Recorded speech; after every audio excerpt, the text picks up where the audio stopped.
الحمد لله وكفى والصلاة والسلام على عباده الذين اصطفى أما بعد فأعوذ بالله من الشيطان الرجيم بسم الله الرحمن الرحيم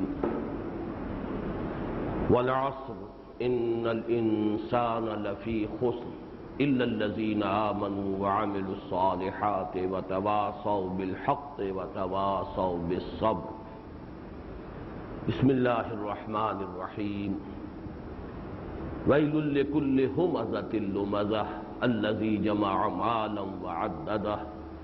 يحسب أن ماله أخلده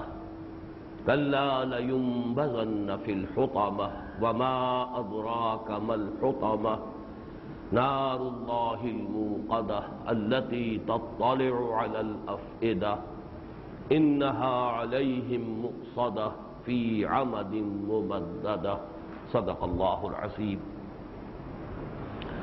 رب اشرح لي صدري ويسر لي أمري واحلل عقدة من لساني يفقهوا قولي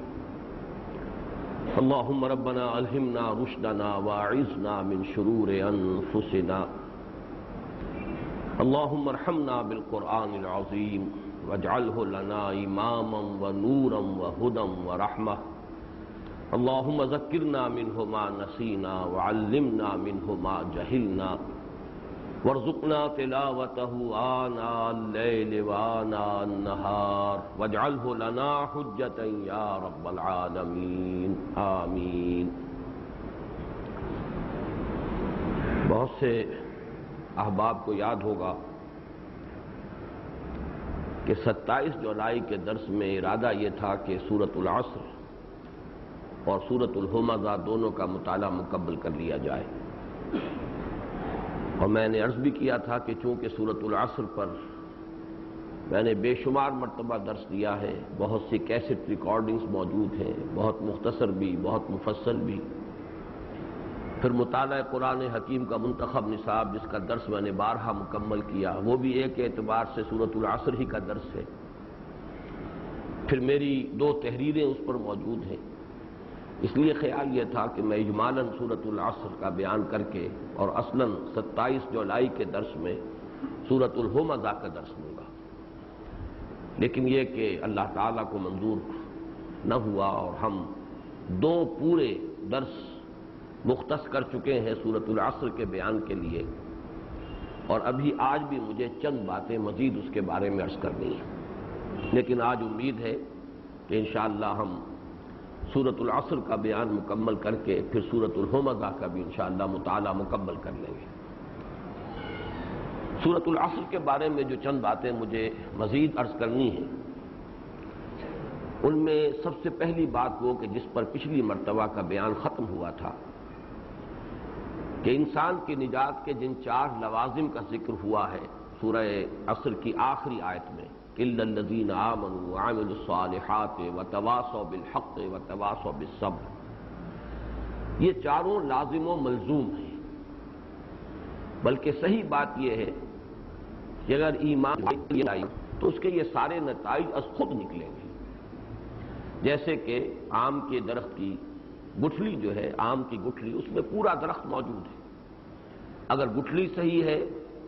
اور اسے زمین صحیح مل گئی جس میں کہ آپ نے اس گٹھلی کو دبایا ہے تو اس سے وہ 2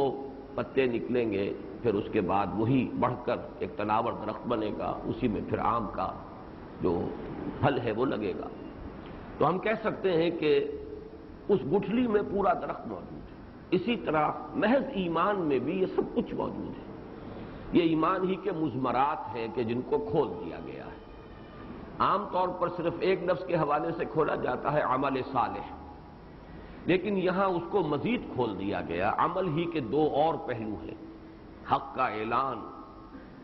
حق کی تبلیغ، حق کی وصیت، پھر صبر، خود بھی کرنا، دوسروں کو بھی اس کی تلقین کرنا، جیسے کہ حضرت لقمان کی نصیحت میں جو انہوں نے اپنے بیٹے کو کی، بہت ہی پیاری آیت ہے، یا بنی اقم الصلاۃ وامر بالمعروف وانھ عن المنکر واصبر علی ما اصابک، اے میرے بچے نماز کو قائم رکھیو، نیکی کا حکم دیتا رہیو، بدی سے روکتا رہیو، اور پھر صبر کیجو اس پر جو تجھ پر آئے، اس لیے کہ یہ تواصی بالحق جو ہے یہ لازماً ایسی صورتحال اس سے پیدا ہوگی کہ جس میں انسان کے استقامت اور عزم اور حوصلے کا امتحان ہو جائے گا۔ اب اس میں جو مزید بات عرض کرنی ہے، جو کچھ اجمالاً پچھلی مرتبہ کر چکا ہوں، کہ یہ چاروں چیزیں اگر بڑھتی ہیں تو ان میں ایک توازن مطلوب ہے۔ ایمان کی مقدار اگر بڑھے گی،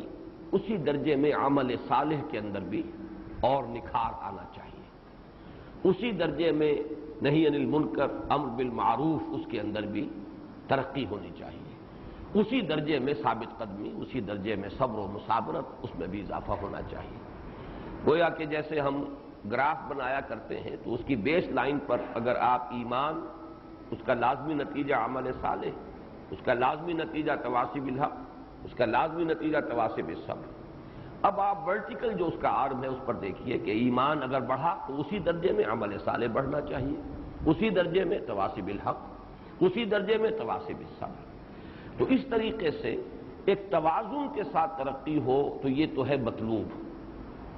اگرچہ اس میں ایک نقطہ ہے کہ جس کو نوٹ کر لیجئے کہ اللہ تعالیٰ نے طباع مختلف بنائی ہیں۔ جو استاد طبع کا فرق ہے، مزاجوں کا فرق ہے، اس کا تو کسی حد تک لحاظ رکھنا پڑے گا۔ بعض لوگ ہوتے ہیں کہ جن میں غور و فکر کا مادہ زیادہ ہوتا ہے، دروں بین لوگ، انٹروورٹس لوگ، وہ اپنے من میں ڈوب کر پا جا سراغ زندگی، غور و فکر کا مادہ، ان کا زیادہ رجحان ہوگا معرفت کی طرف، علم کی طرف، اور یقیناً ایمان میں ان کی ترقی زیادہ ہوگی، اور اتنا زیادہ معاملہ شاید عمل میں نظر نہ آئے، ہوگا عمل صالح بھی ہوگا، تواصی بالحق بھی ہوگا، تواصی بالصبر بھی ہوگا، لیکن قدر کمی کے ساتھ، اس لیے کہ ان کے مزاج کی افتادی ہے۔ اس کے برعکس کچھ لوگ ہوتے ہیں فعال قسم کے لوگ، ایکسٹروورٹس، بھاگ دوڑ کرنے والے، ملنے جلنے والے، گفتگو کرنے والے، یہ جو لوگ چاق و چوبند ہوتے ہیں، ان کے اندر ہم دیکھیں گے کہ عمل کا پہلو بھی زیادہ ہوگا، تواصی بالحق میں بھی آگے نکلیں گے، تواصی بالصبر بھی ہوگا، شاید وہ معرفت کی گہرائیاں، وہ علم کی اور جو رفتیں ہیں ان سے ان کو اتنی زیادہ مناسبت نہ ہو۔ اس پہلو سے کسی درجے میں کچھ کمی بیشی وہ تو قابل لحاظ ہوگی، اور وہ انسان کی جو اللہ تعالیٰ نے مزاجوں کے اندر فرق رکھا ہے انسانوں کے، اور ان کی افتاد طبع میں جو فرق رکھا ہے جو فطری ہے، اس کو اس حد تک تو انسان کو سمجھنا چاہیے کہ وہ ایک نارمل فینومینن ہے۔ لیکن اگر کوئی گراس امبیلنس ہے، بہت ہی نمایاں قسم کا عدم توازن ہے، کہ فرض کیجئے ایمان اور اپنی ذاتی نیکی جو ہے وہ تو آسمان سے باتیں کر رہی ہے، لیکن حمیت و غیرت حق کا نام و نشان نہیں، اس پر انسان کا خون بھی نہیں کھول رہا کہ ماحول میں کیا ہو رہا ہے۔ اپنی نیکی، اپنی عبادت، اپنی ریاضتیں، اپنا تزکیہ نفس، اس میں تو بہت ہی انسان جو ہے مبالغے تک جا رہا ہے، اس میں شدت ہے، لیکن ماحول میں کیا ہو رہا ہے اس سے کوئی غرض ہی نہیں۔ یہ ایک انتہائی گراس امبیلنس ہے۔ چنانچہ اس کی جو مثال ہے وہ میں چاہتا ہوں کہ جو حدیث نبوی میں آئی ہے، بہت ہی پیاری مثال، اور میں سمجھتا ہوں کہ اس سے زیادہ نمایاں بات ہو نہیں سکتی، اور یہ نبی اکرم صلی اللہ علیہ وسلم کا فرمان ہے، جو کہ افصح العرب ہیں، جن کو اللہ تعالیٰ نے جوامع الکلم سے نوازا ہے۔ حضور فرماتے ہیں کہ اوحی اللہ عز وجل الی جبرائیل علیہ الصلاۃ والسلام ان اقلب مدینۃ کذا و کذا باہلھا۔ یہ حدیث بھی میں نے اپنے کتابچے کے آخر میں دی ہوئی ہے۔ حضور فرماتے ہیں کہ اللہ تعالیٰ نے وحی کی حکم دیا حضرت جبرائیل کو کہ فلاں فلاں بستیوں کو اس کے رہنے والوں سمیت الٹ دو، یعنی یہ کہ عذاب استیصال کا حکم ہوا ہے، جیسے قوم لوط کی بستیاں الٹ دی گئیں، یا اور دنیا میں دوسری بستیوں پر اس قسم کے عذاب آئے ہیں، الٹ دو۔ قال فقال، حضور نے ارشاد فرمایا کہ اس پر حضرت جبرائیل علیہ السلام نے بارگاہ خداوندی میں عرض کیا، ان فیہا عبدک فلانا لم یعصک طرفۃ عین، پروردگار میں فلاں بستی کو الٹ دوں، اس میں تو تیرا فلاں بندہ بھی ہے جس نے کبھی آنکھ کے ادھر سے ادھر ہو جانے جتنی دیر بھی معصیت میں بسر نہیں کی۔ طرفۃ عین، نگاہ کا ادھر سے ادھر ہو جانا، ہمارے محاورے میں اس کے لیے لفظ ہوگا پلک جھپکنا، پلک جھپکنے جتنی دیر بھی اس نے معصیت میں بسر نہیں کی۔ اب آپ کسی شخص کی ذاتی نیکی کا تصور کیجئے، اس کی ذاتی نیکی، اس کا زہد، اس کا تقوی کس درجے کا ہے کہ حضرت جبرائیل علیہ السلام گواہی دے رہے ہیں، بارگاہ خداوندی میں گواہی دے رہے ہیں، وہاں مبالغے کا بھی کوئی امکان نہیں، جھوٹ تو خیر بہت دور کی بات ہے، جو بات ہے صحیح صحیح ہے، قال صوابا، اللہ کی جناب میں تو کوئی بھی غلط بات کہنے کی ضرورت ہی نہیں کرے گا۔ تو اللہ کی جناب میں حضرت جبرائیل کی گواہی ہے، لم یعصک طرفۃ عین، وہ تو اتنا نیک عابد اور زاہد بندہ ہے کہ اس نے پلک جھپکنے جتنی دیر بھی گناہ میں بسر نہیں کی۔ قال فقال، حضور نے ارشاد فرمایا کہ اس پر اللہ تعالیٰ نے فرمایا اقلبھا علیہ وعلیہم، الٹ دو اس بستی کو، اس پر بھی اور ان سب پر بھی، بلکہ اس کو یوں بیان کیا جائے تو غلط نہ ہوگا کہ پہلے اس پر پھر دوسروں پر۔ یہ زیادہ بڑا مجرم ہے، کیوں؟ فإن وجہہ لم یتمعر فی ساعۃ قط، اس لیے کہ اس شخص کا چہرہ کبھی تمتمایا نہیں میری حمیت کی وجہ سے، یعنی اس کے خون نے کبھی جوش نہیں مارا، اس کا خون کھولا نہیں۔ جیسے کہ آپ کو معلوم ہے کہ اگر کوئی آپ کو ماں کی گالی دے جائے، ظاہر بات ہے کہ کمزور سے کمزور انسان بھی اسے برداشت نہیں کرتا، بہت ہی کمزور ہوگا، کچھ نہ کر سکے گا، تب بھی وہ غصے میں کانپے گا، اپنے ہی آپ میں کانپے گا، اس کے چہرے کا رنگ بدل جائے گا۔ کم سے کم اتنی حمیت و غیرت تو ہو۔ اگر یہ جو حمیت اور غیرت ہے اللہ کے لیے، اس کے دین کے لیے اگر نہیں ہے تو اس کا مطلب ہے یہ زیادہ بڑا مجرم ہے، وہ تو غافل ہے، ان کی تو ہماری طرف توجہ ہی نہیں، وہ تو پڑے ہوئے ہیں جہاں جس وادی کے اندر بھی وہ منہ مار رہے ہیں، لیکن یہ اتنا نیک، اتنا عابد، اتنا زاہد، اتنا ہم سے لو لگانے والا، ہماری عبادت کے اندر اتنی جان کھپانے والا، اور اس کی بے حمیتی اور بے غیرتی کا اگر یہ عالم ہے تو یہ زیادہ بڑا مجرم ہے دوسروں سے۔ اقلبھا علیہ وعلیہم،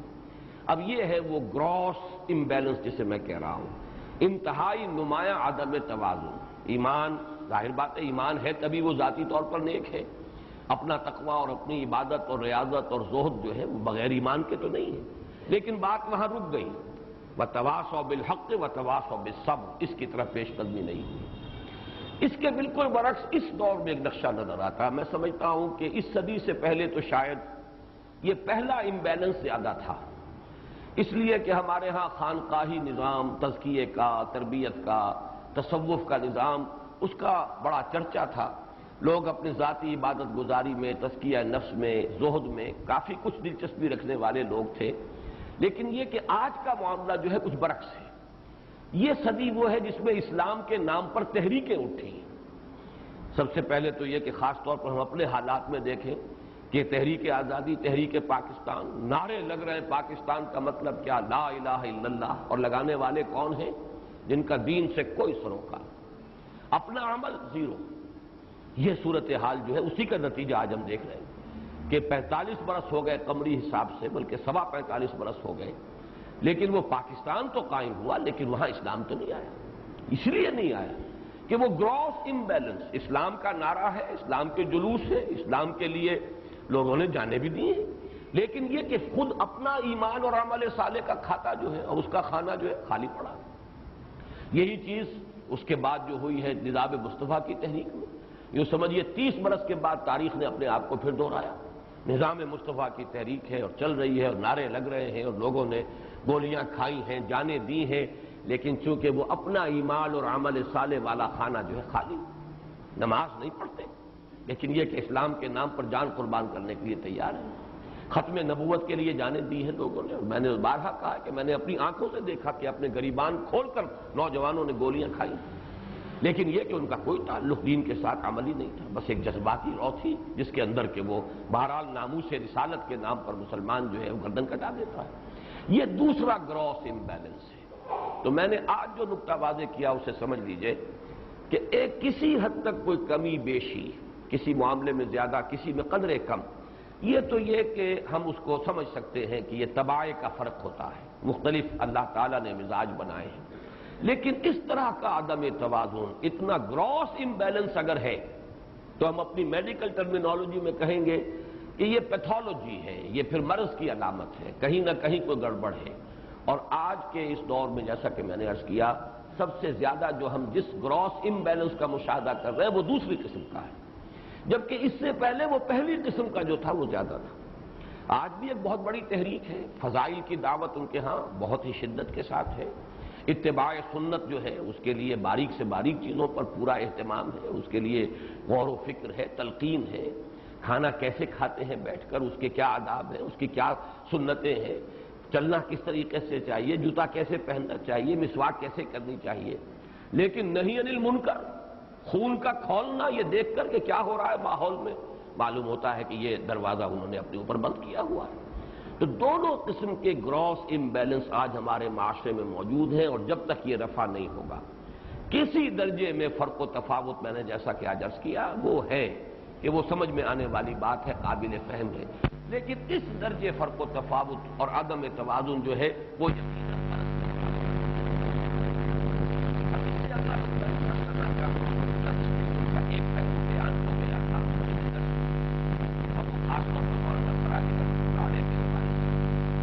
اور وہ یہ کہ تواصی بالحق اور تواصی بالصبر کی بلند ترین منزل کیا ہے؟ قیام نظام خلافت۔ اسی کو آج ہم کہتے ہیں کہ یہ غلبہ دین حق، اسلامی ریاست کا قیام، دین کا غلبہ، تکبیر رب، کہ وہ نظام قائم ہو جائے کہ جس میں اللہ کی حاکمیت مسلم ہو، شریعت کی بالادستی ہر شے کے اوپر وہ مانی گئی ہو، اور یہ کہ اس میں اللہ کا دین اپنی تمام تفاصیل کے ساتھ، اصول اور فروع کے ساتھ نافذ کر دیا جائے۔ وہ سسٹم آف سوشل جسٹس بھی جو اللہ نے عطا فرمایا اپنے رسول کے ذریعے، اور جس کا عملی نمونہ دنیا نے دیکھا خلافت راشدہ میں، اور وہ قانون شریعت بھی کہ جو اللہ نے عطا فرمایا، جس کے لیے بنیادی جو سورسز ہیں وہ کتاب و سنت ہے، اس کے بعد اجماع ہے، قیاس ہے۔ یہ جو معاملہ ہے یہ تواصی بالحق اور تواصی بالصبر کی آخری منزل ہے، بلند ترین منزل ہے، اور اس کی صحیح نشاندہی کی ہے مولانا فراہی نے، حالانکہ بات بڑی دور کی لگتی ہے کہ سورۃ العصر کی تفسیر میں وہ باقاعدہ ایک فصل کا عنوان بناتے ہیں کہ اس سورہ مبارکہ سے ثابت ہوتا ہے کہ خلافت کا نظام قائم کرنا مسلمانوں پر واجب ہے، اور اس کو اس حد تک آگے لے گئے ہیں کہ چونکہ اس کے لیے اطاعت امیر ضروری ہے، لہذا اطاعت امیر کا نظام قائم کرنا بھی ضروری ہے۔ یہ بہت صحیح بات ہے جو انہوں نے کہی ہے، لیکن اس کے ساتھ ہی میں چاہتا ہوں کہ دوسری طرف بھی آپ دیکھ لیں کہ وہ جو ایمان ہے اس کی بلند ترین منزل کیا ہے۔ اس کو ایک تو ہم اس سے پہلے پڑھ چکے ہیں، جو حدیث جبرائیل کے حوالے سے متعدد مرتبہ اس کا حوالہ آیا ہے، ایمان کی وہ شدت، وہ بلندی، جیسا کہ احسان کی وضاحت کرتے ہوئے حضور نے فرمایا ان تعبد اللہ کأنک تراہ، اس درجے ایمان اور یقین کی کیفیت ہو جائے کہ گویا کہ انسان اللہ کو اپنی آنکھوں سے دیکھ رہا ہے۔ جو سورہ تکاثر جو سورۃ العصر سے پہلے ہے، جس سے حق الیقین کے حوالے سے میں نے بیان کیا، وہاں عین الیقین ہے،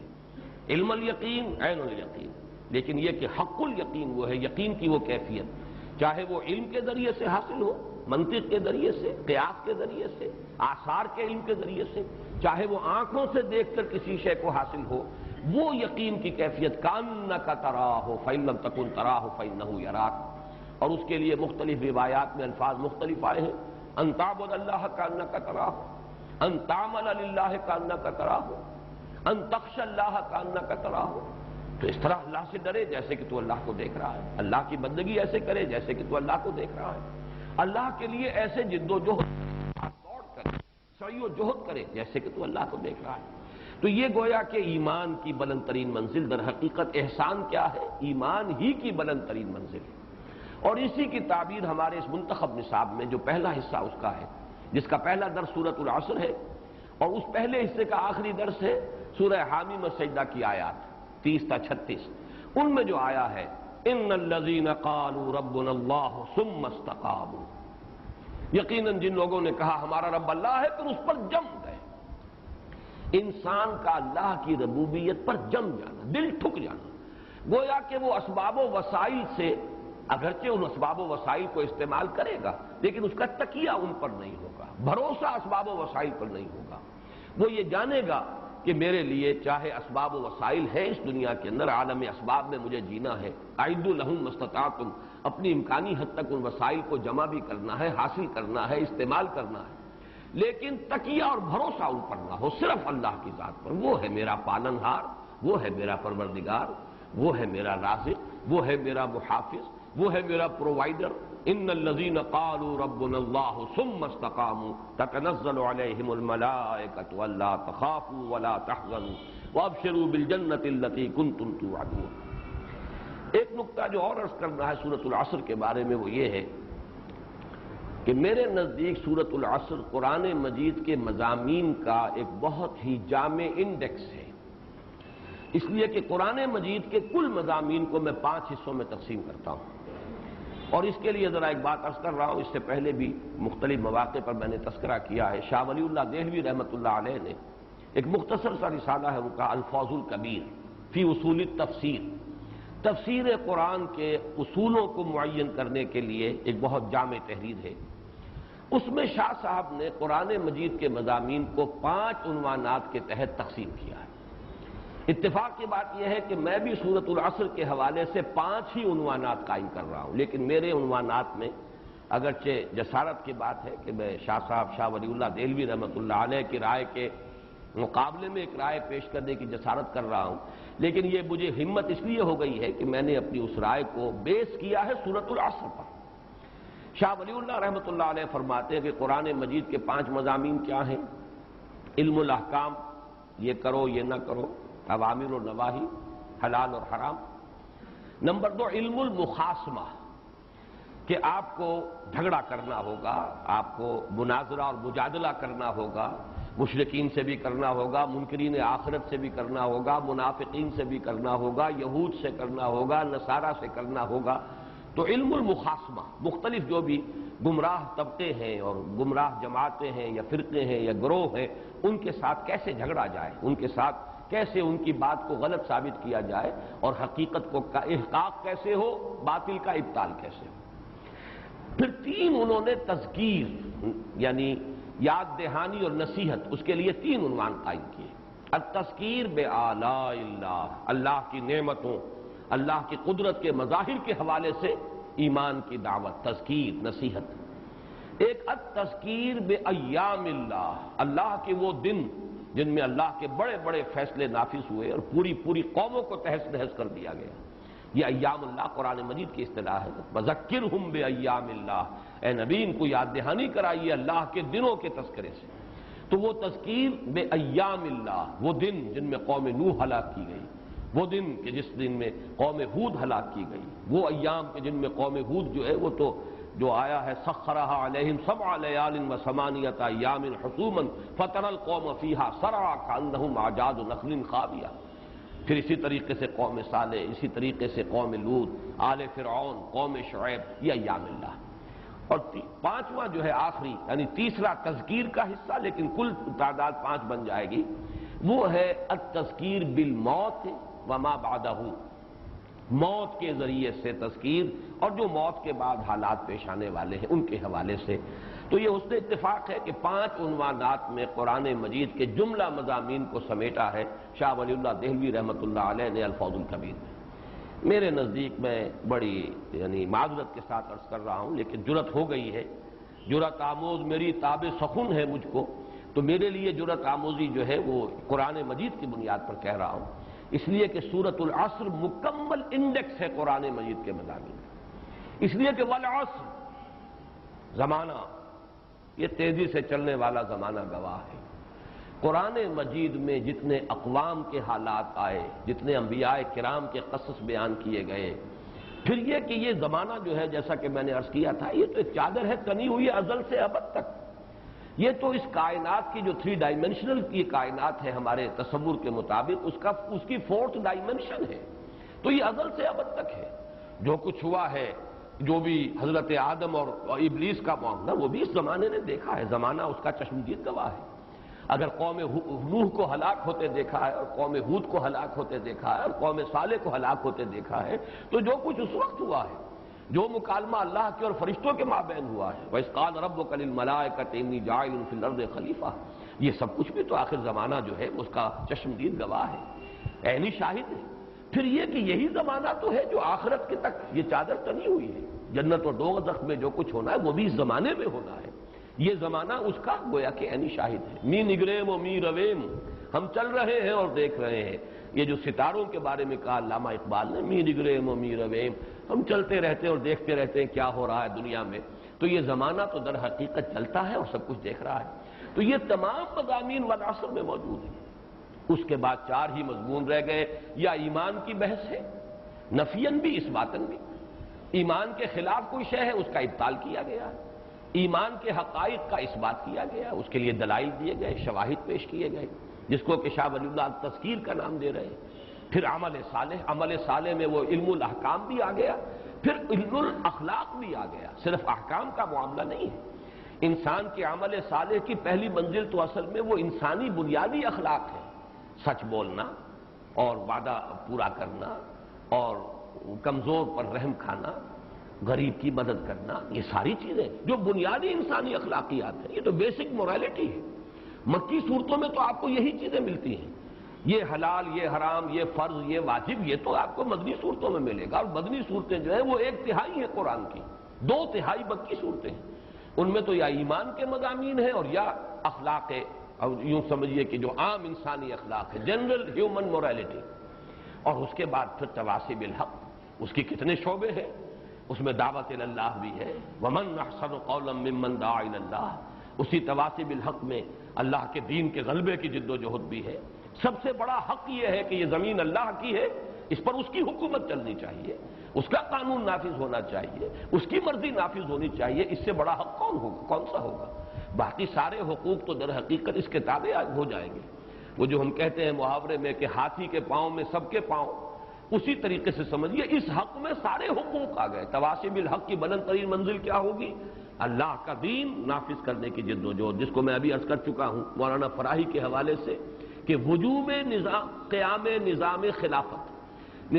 خلافت کے قیام کا واجب ہونا، پھر تواصی بالصبر، اب جنگ میں صبر کرو۔ سورہ جو مدنی صورتوں میں خاص طور پر اس صبر کا تذکرہ بہت زیادہ ہے، اس لیے کہ امتحانات شدید تر جو ہے وہ مکی دور میں ہوئے ہیں، جبکہ جان ہتھیلی پر رکھ کر آنا پڑا میدان میں، گھر بار چھوڑو۔ تو گویا کہ قرآن مجید کے جملہ مضامین کو اگر آپ ایک اس کا انڈیکس بنانا چاہیں تو سورۃ العصر ان کا جامع ترین انڈیکس ہے۔ تمام تاریخی واقعات، ازل اور ابد کے احوال، یہ والعصر۔ پھر ایمان، عمل صالح میں حقوق العباد بھی ہے، حقوق اللہ بھی ہے، بنیادی اخلاقیات بھی ہیں، شریعت کے احکام بھی ہیں، اوامر بھی ہیں، نواہی بھی ہیں۔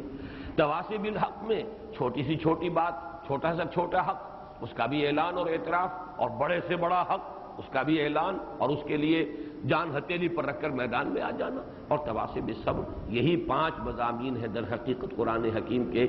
اسی لیے میں نے عرض کیا تھا کہ یہ سورہ مبارکہ آم کی گٹھلی کے مانند ہے جس میں پورا آم کا درخت موجود ہے۔ یہی وجہ ہے کہ میں واقعتاً پوری طرح قائل ہوں امام شافعی رحمۃ اللہ علیہ کے ان دونوں اقوال کا جنہیں میں نے کوٹ کیا ہے اپنے اس کتابچے میں بھی، اور میں چاہتا ہوں کہ ہمارے ساتھیوں کو یہ عبارتیں حفظ ہو جائیں۔ لَوْ لَمْ يُنَزَّلْ مِنَ الْقُرْآنِ سِوَاهَا لَكَفَتِ النَّاسِ، اگر قرآن میں سوائے اس ایک سورت کے اور کچھ نازل نہ ہوتا تو یہ لوگوں کے لیے کافی تھی۔ لَوْ تَدَبَّرَ النَّاسُ هَٰذِهِ السُّورَةَ لَوَسِعَتْهُمْ، اگر لوگ صرف اس سورت پر تدبر کریں تو یہ ان کے لیے کافی ہو جائے گی۔ کیسے کافی ہو جائے گی اگر یہ تمام قرآن کے مضامین کا احاطہ نہ کر رہی؟ یہ تو در حقیقت سورہ ہود کی جو ابتدائی آیات ہیں ان میں جو بیان کیا گیا کتاب احکمت آیاتہ ثم فصلت من لدن حکیم خبیر، یہ وہ کتاب ہے جس کی آیات پہلے محکم کی گئی، پختہ کی گئی، پھر ان کی تفصیل کی گئی اس ہستی کی طرف سے کہ جو علیم ہے اور خبیر ہے۔ معلوم یہ ہوا کہ یہ سورۃ العصر ہی کی پوری تفصیل ہے قرآن حکیم، اور ہم نے ان دونوں کے مابین اپنی اس قرآنی دعوت کے لیے ایک درمیانی صورت اختیار کی ہے، منتخب نصاب۔ منتخب نصاب کیا ہے؟ پہلے حصے میں سورۃ العصر کے ساتھ 3 اسباق اور جو جامع ہیں، آیہ بر ہے، سورہ لقمان کا دوسرا رکوع ہے، سورہ حمیم السجدہ کی آیات ہیں جن کا بھی میں نے حوالہ دیا۔ دوسرے حصے میں ایمان کے مباحث، تیسرے حصے میں عمل صالح کے مباحث، انفرادی سے لے کر اجتماعی، ملی زندگی، سیاسی زندگی تک، معاشرتی زندگی، انفرادی اخلاق، معاشرتی تعلیمات، یہ سب کی سب، اور پھر ملی سطح پر پھر تواصی بالحق ہے، اس میں جہاد فی سبیل اللہ، اعلاء کلمت اللہ کے لیے، اللہ کے دین کے غلبے کے لیے جد و جہد، پھر تواصی بالصبر ہے۔ یہ 4 حصے درمیان میں آخر میں ہم نے ایک حصہ پھر ایڈ کر دیا ہے، پھر یہ ساری بحث کو پھر سمیٹ لیا جائے، وہ سورہ حکیم ہے۔ واقعہ یہ ہے کہ جامع ترین سورت بنتی ہے قرآن حکیم کی، خاص طور پر مسلمانوں سے، امت مسلمہ سے خطاب ہوتی ہے۔ تو یہ در حقیقت وہی سورۃ العصر کی ایک اس کی تفصیل، یہ منتخب نصاب ہے، اسی کی مزید تفصیل، اس لیے کہ وہ تقریباً 2 سوا 2 پارے بنیں گے، اس کے بعد اسی کو آپ اور پھیلائیے تو الحمدللہ کہ وہ پورے قرآن مجید کے مضامین کا اس میں احاطہ ہو جاتا ہے۔ اب آخری بات سورہ ہمزہ شروع کرنے سے قبل یہ ہے کہ سورۃ العصر اور سورۃ الہمزہ کا جو ربط ہے اس کو سمجھ لیجئے۔ ویسے مجھے اختتام پر انشاءاللہ یہ جو 6 سورتیں ہم نے پڑھی ہیں جن میں انذار کا رنگ بہت گہرا ہے اور ان پر انذار کا مضمون قرآن حکیم میں ختم ہو رہا ہے، میں یہ ابھی بعد میں عرض کروں گا اختتام پر۔ اس وقت صرف یہ کہ سورۃ العصر اور سورۃ الہمزہ ان کے مابین ربط کیا ہے۔ سورۃ العصر کو اگر انسان اس میں بتائے ہوئے راستے کو اختیار نہیں کرتا تو کیا ہوگا؟ ایک راستہ ہے ایمان، عمل صالح، تواصی بالحق، تواصی بالصبر۔ اگر انسان اس راستے پر نہیں چلتا تو لا محالہ اس کے 2 نتیجے نکلیں گے۔ دنیا میں اخلاقی پستی، دنات، کم ظرفی، ہر اعتبار سے اخلاقی طور پر انسان کا پستی میں مبتلا ہو جاتا، اور ایک ہی شے رہ جائے گی پھر اس کی بھاگ دوڑ کا اصل ہدف کیا ہوگا؟ دولت جمع کرنا۔ آخر انسان میں اللہ نے توانائیاں رکھی ہیں، قوتیں رکھی ہیں، کوئی اگر بلند تر نصب العین سامنے نہیں ہے، کوئی اعلیٰ نصب العین نہیں، کوئی ہائر آئیڈیل نہیں، کوئی آدرش نہیں، تو کیا ہوگا؟ پھر تو انسان کی ساری توانائیاں، ساری صلاحیتیں، ساری قوتیں، ساری بھاگ دوڑ کس پر ہوگی؟ پیسہ کماؤ اور جمع کرو۔ یہ ہے نتیجہ جو انسان کا اس دنیا میں نکلے گا اگر وہ اس راستے کو اختیار نہیں کر رہا۔ الا الذین آمنوا وعملوا الصالحات وتواصوا بالحق وتواصوا بالصبر۔ ذہین انسان ہے، اس کی ذہانت صرف ہوگی زیادہ سے زیادہ کمانے میں اور جمع کرنے میں اور جوڑنے میں۔ محنتی انسان ہے، اس کی محنت صرف ہوگی اسی کام کے لیے۔ پھر یہ کہ اس میں انسان اخلاقی اعتبار سے تمام اصولوں کو پامال کر جائے گا، اس کی اخلاقی دنات جو ہے وہ انتہا کو پہنچ جائے گی۔ 2 ہی راستے ہیں، یا وہ راستہ اختیار کرو، ورنہ یہ کہ اسفل سافلین کے اندر تو تم ہو ہی، اسی میں پڑے رہو گے۔ لقد خلقنا الانسان فی احسن تقویم ثم رددناہ اسفل سافلین۔ گویا کہ اسفل سافلین کی جامع ترین تعبیر ہے ان 2 آیات میں، ویل لکل ہمزۃ لمزہ الذی جمع مالا وعددہ یحسب ان مالہ اخلدہ۔ یہ 3 آیات اصل میں اسفل سافلین کی وضاحت پر مشتمل ہے۔ آخرت میں کیا ہوگا؟ کلا لیمزن فی الحطمہ وما ادراک ما الحطمہ۔ یہ دوسرا اس کا اخروی انجام ہے۔ تو گویا کہ سورۃ العصر اور اس سورت کے مابین ربط یہ ہے کہ یا چنا کن یا چنی، یا تو ادھر چلو ایمان، عمل صالح، تواصی بالحق، تواصی بالصبر، ورنہ تمہارے لیے ایک ہی راستہ ہے، اخلاقی دنات اور پستی، مال کی محبت اور اسی کے لیے اپنی توانائیاں اور صلاحیتوں کو کھپا دینا، اور آخرت میں اس حطمہ میں جھونک دیا جانا جس کی کہ شان بیان ہوئی ہے، نار اللہ الموقدۃ التی تطلع علی الافئدہ۔ اب اس کے بعد آئیے ہم سورہ ہمزہ کا مطالعہ شروع کرتے ہیں۔ ویل لکل ہمزۃ لمزہ، ویل کا لفظ پہلے بھی آیا ہے اور ایک سورہ مبارکہ بھی اس لفظ سے پہلے شروع ہوئی ہے آخری پارے ہی میں، ویل للمطففین الذین اذا اکتالوا علی الناس یستوفون وَإِذَا قَالُوهُمْ أَوْ وَزَنُوهُمْ يُخْسِرُونَ۔ اور یہ نوٹ کر لیجئے کہ مشابہت یہ ہے کہ وہاں بھی انسان کی ایک اخلاقی پستی جو ہے اسی کا ذکر ہے۔ یہ ڈنڈی مارنا حقیر سی شے، آخر کوئی شخص تول رہا ہے سیر پر ڈنڈی مارے گا، کتنا اس کے اندر 2 تولے 4 تولے کا نقصان کر دے گا، اتنا ہی ہے نا۔ لیکن اس 2 تولے 3 تولے 4 تولے میں اس نے اپنا ایمان بیچ دیا، اس سے زیادہ دنات کوئی ہوگی؟ اگر ناپ رہا ہے 1 سیر دودھ اس کو دینا تھا، 1 سیر نہیں دیا، 15 چھٹانک دے دیا، 15.5 دے دیا، یہ آدھی چھٹانک یا 1 چھٹانک میں اس نے اپنا ایمان بیچ دیا، ثابت کر دیا کہ اس کے اندر ایمان نہیں ہے، یقین نہیں ہے۔ اسے اس بات کا یقین نہیں کہ کوئی دیکھنے والی آنکھ دیکھ رہی ہے، اسے اس بات کا یقین نہیں کہ کہیں جا کر جواب دہی کرنی ہے۔ وَيْلٌ لِّلْمُطَفِّفِينَ الَّذِينَ إِذَا اكْتَالُوا عَلَى النَّاسِ يَسْتَوْفُونَ وَإِذَا كَالُوهُمْ أَوْ وَزَنُوهُمْ يُخْسِرُونَ أَلَا يَظُنُّ أُولَٰئِكَ أَنَّهُمْ مَبْعُوثُونَ لِيَوْمٍ عَظِيمٍ يَوْمَ يَقُومُ النَّاسُ لِرَبِّ الْعَالَمِينَ۔ وہی انداز یہاں ہے، وَيْلٌ لِّكُلِّ ہُمَزَةٍ لُمَزَةٍ۔ لفظ ویل کے بارے میں جو حضرات نوٹ کرتے نوٹ کر لیں، قرآن مجید میں کل 27 مرتبہ آیا ہے یہ، جن میں سے 10 مرتبہ ترجیعی آیت جو ہے سورہ مرسلات کی، ویل یومئذ للمکذبین، ویل یومئذ للمکذبین، 10 مرتبہ وہاں آیا ہے۔ اس لفظ کی جو ہے جو لغوی بحث یہ ہے کہ وے کا کلمہ ہے عربی زبان میں تعسف کے لیے، حسرت کے لیے، وے لکا تمہاری شامت، ہائے حسرت تم پر، تمہارا انجام کتنا دردناک انجام تمہارا ہونے والا ہے۔ تو یہ حسرت، تعسف، یہ در حقیقت اس کے لیے وے ہے۔ وے کاننا یہ قرآن مجید میں آیا ہے کہ وہ جو قارون کا معاملہ تھا سورہ قصص کے آخر میں آیا ہے کہ جس روز وہ اپنی پوری شان و شوکت کے ساتھ نکلا جلوس لے کر، تو بنی اسرائیل کے بہت سے لوگوں نے کہا کاش کہ ہمیں بھی ایسا ہی کچھ ہوتا، ایسی ہی دولت ہمیں ملی ہوتی، یہ عزت، یہ وجاہت۔ لیکن یہ کہ اس کے بعد جب وہ ہلاک ہوا ہے تو وہ کان، اس کے بعد انہوں نے کہا کہ ہائے ہلاکت اس پر، اللہ کا فضل ہوا ہم پر کہ ہمیں اللہ نے ان چیزوں سے نہیں نوازا، ورنہ آج ہم بھی دسے ہوتے۔ اسی طرح یہ لفظ آیا ہے سورہ احقاف میں ویلک آمن، تقابل کیا گیا ہے۔ ایک تو وہ نوجوان ہے کہ جب وہ اپنی عمر کی پختگی کو پہنچتا ہے، حتی اذا بلغ شدہ وبلغ 40 سنۃ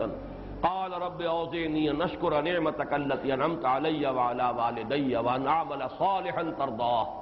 ایک تو وہ ہے کیفیت، اور ایک وہ ہے کہ جو کہتا ہے اپنی جوانی کو پہنچ کر اپنے مسلمان اور مومن والدین سے، یہ کیا آپ نے ڈھکوسلے اللہ آخرت، یہ حلال حرام کی کیا آپ نے بنا رکھی ہیں، میں تو ان میں سے کسی چیز کو نہیں مانتا۔ تو وہ پھر اب اللہ سے استغاثہ کرتے ہیں والدین، ویلک آمن، ہائے تیری شامت، ایمان لا، کدھر جا رہا ہے؟ تو یہ وے کا کلمہ جو ہے یہ آتا ہے اصل میں تعسف، حسرت، کسی کی شامت پر انسان کو جو دکھ ہوتا ہے، شامت اعمال جو نظر آ رہی ہے۔ تو یہ وے لکا، اس کا مخفف ہو گیا ویل، وے لکا، اس میں سے کاف جو ہے یہ نکل گیا ہے تو ویل کا لفظ بنا ہے۔ یہ اس کی جو ہے اس کی لغوی شرح۔ باقی یہ کہ اس کا یہ بھی بیان کیا گیا ہے کہ یہ ویل جو ہے یہ جہنم کی ایک ایسی وادی ہے جس کا عذاب شدید ترین ہے، جس سے کہ خود جہنم پناہ مانگتی ہے۔ بہرحال یہ بھی ہو سکتا ہے، لیکن جہاں تک لفظ کا تعلق ہے وہ تو الاعتبار لعموم اللفظ والی بات جو ہے تو اس کا یہی ہے کہ تباہی، ہلاکت، بربادی، افسوس، شامت، ویل لکل ہمزۃ لمزہ، ہلاکت ہے، بربادی ہے، تباہی ہے ہر ہومزہ اور لومزہ کے لیے۔ پہلے تو یہ نوٹ کیجئے کہ ہومزہ، لومزہ اور اگلا ایک اور لفظ آ رہا ہے حطمہ، یہ ایک ہی وزن پر ہے فعلہ۔ یہ فعلہ کا وزن جو آتا ہے عربی زبان میں یہ مبالغے کا صیغہ ہے جس میں کثرت کا ایک انداز ہے، کثرت سے کوئی کام کرنے والا جس کی کہ عادت ثانیہ بن جائے۔ ایک یہ ہے کہ کوئی کام برا کام ہے، کبھی آپ سے ہو گیا، کبھی غفلت میں، نادانی میں، کبھی ان گارڈڈ مومنٹس ہوتے ہیں کہ انسان پوری طرح چوکس نہیں ہوتا، جذبات کی رو میں کہیں بہہ گیا۔ ایک یہ کہ کوئی شے انسان کی عادت ثانیہ بن جائے، اس کے مزاج کا جز بن جائے۔ یہی انداز ہے اصل میں اس حدیث میں بھی کہ جس میں حضور صلی اللہ علیہ وسلم نے منافق کی 4 نشانیاں بیان کی ہیں، یا 3 نشانیاں، ایک حدیث میں 3 آئی ہے، ایک میں 4 ہے۔ لیکن اس میں بھی یہ نہیں ہے کہ بس جس کسی نے جھوٹ بولا وہ منافق ہو گیا، بلکہ یہ کہ جب بولے جھوٹ بولے، اذا حدث کذب واذا وعد اخلف واذا اؤمن خان واذا خاصم فجر، یعنی مزاج یہ بن جائے، طبیعت ثانیہ یہ بن جائے، اس کا انسان خوگر ہو جائے، جب بولے جھوٹ بولے، جب وعدہ کرے خلاف ورزی کرے، جب امین بنایا جائے خیانت کرے، جب کہیں اختلاف ہو جائے، جھگڑا ہو جائے تو فوراً آپے سے باہر ہو جائے، زبان بھی کنٹرول سے باہر، گالم گلوچ پر اتر آیا، اور انسان جو ہے وہ ہاتھا پائی پر اتر آیا۔ یہ ساری علامتیں جو ہیں جن میں یہ 4 علامتیں حضور نے فرمایا وہ کٹر منافق۔ لیکن یہاں بھی سمجھ لیجئے جن کی کہ یہ عادت ثانیہ بن چکی ہے، کبھی کسی سے کوئی وعدہ خلافی ہو گئی، کوئی سبب ہو گیا، کوئی ایسی غفلت ہو گئی، وہ بات نہیں۔ اسی طرح ہو مزہ لو مزہ، یہ فعلا کے وزن پر کثرت کے ساتھ جن کے اندر یہ 2 چیزیں پائی جائیں۔ اچھا، اس سے مراد کیا ہے؟ حمز اور لمس، یہ دونوں الفاظ قریب المعنی بھی ہیں، ان کے مفہوم کے معین کرنے میں متضاد آراء بھی ملتی ہیں۔ امام راضی نے جمع کیا ہے، بہت سے اقوال دیے، لیکن میں صرف 4 اقوال آپ کو سنا رہا ہوں جو انہوں نے نقل کیے ہیں۔ حضرت ابن عباس رضی اللہ تعالیٰ عنہما سے ایک روایت یہ ہے کہ حمز کے معنی ہے کسی کی غیر موجودگی میں اس کی برائی بیان کرنا، یعنی غیبت، اور لمس کے معنی ہے رو در رو عیب چینی کرنا، کسی کی عزت پر حملہ کرنا۔ حمز کا جو اصل مادہ ہے اس کا مفہوم ہے کسر، توڑنا، کسی کی عزت کو توڑنا، مجروح کرنا، کسی کی عزت پر حملہ کرنا، یہ ہے اصل میں اس لفظ کا جو اصل مفہوم لغوی ہے۔ لیکن یہ کہ حمز وہ ہے کہ جو غیبت، کسی کی غیر موجودگی میں آپ نے اس کی عزت پر حملہ کر دیا، اور لمز یہ کہ روح در روح آنکھوں میں آنکھیں ڈال کر آپ نے اس کی کوئی عیب چینی کی ہے یا کوئی حرف گیری کی ہے یا اس کی کہیں جو ہے کسی طرح سے ایسی بات۔ ابو زید کا کہنا یہ ہے کہ حمز کہتے ہیں ہاتھ سے اشارہ کر کے، اور کسی جبکہ لمز ہے زبان سے علانیہ طور پر کسی کی برائی بیان کرنا۔ ابو العالیہ کا قول نقل کیا امام راضی نے کہ حمز ہے روح در روح، اب یہ فرق ہے، یہ جو ابن عباس رضی اللہ تعالیٰ عنہما کی جو بات کرتے ہیں یہ فرق ہے کہ حمز ہے روح در روح کسی کی برائی کرنا، اور لمز ہے پیٹھ پیچھے کسی کی برائی کرنا۔ ایک اور رائے دی ہے کہ ایک ہے جہرن، بلند آواز سے کسی کی برائی کرنا، یہ ہے حمز، اور سرن، خفیہ طور پر کسی کی برائی کرنا اور کسی کی عزت پر حملہ کرنا، کسی کے ناموس پر حملہ آور ہونا، یہ گویا کہ یہ ساری چیزیں جمع کر کے بڑا پیارا جملہ امام راضی کا میں آپ کو سنا رہا ہوں۔ فاعلم ان جميع هذه الوجوه متقاربة راجعة الى اصل واحد وهو الطعن واظهار العيب۔ یہ ساری آراء میں نے صرف چار سنائی ہیں آپ کو، اور بھی ہو سکتی ہیں، لیکن یہ تمام چیزیں وہ کہتے ہیں جمع ہوتی ہیں ایک بات، اور وہ ایک بات کیا ہے؟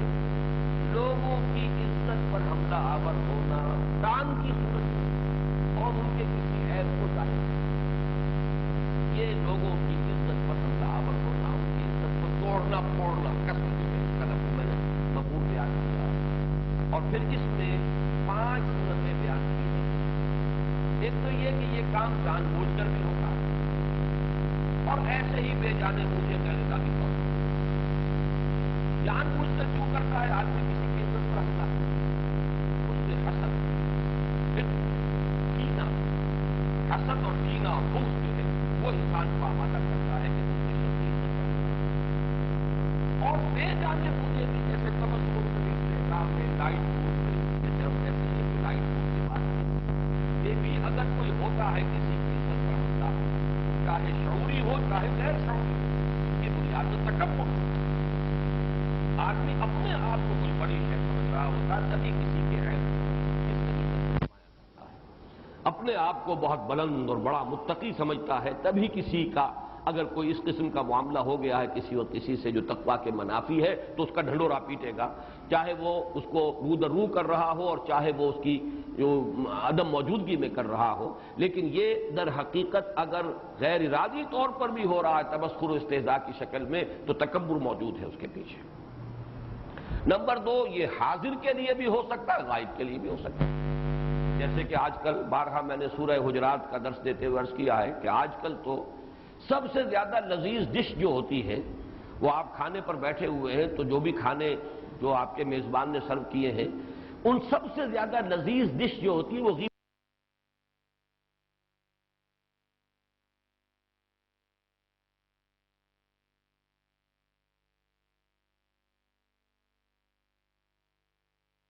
غیبت کی ہوتی ہے، جو موجود نہیں ہے اس کی برائیاں کر رہے ہیں، بس اس میں لذت لے رہے ہیں، لذت نفس ہے، حظ نفس ہے۔ بلکہ اب تو ہمارا معاشرہ اس درجے پستی میں جا چکا ہے کہ اگر 4 آدمی بیٹھے تھے تو کسی 5ویں کی وہ برائی کر رہے تھے، غیبت کر رہے تھے، اور اگر ایک اٹھ کر چلا گیا تو بقیہ 3 اب اس کی برائی کریں گے جو چلا گیا،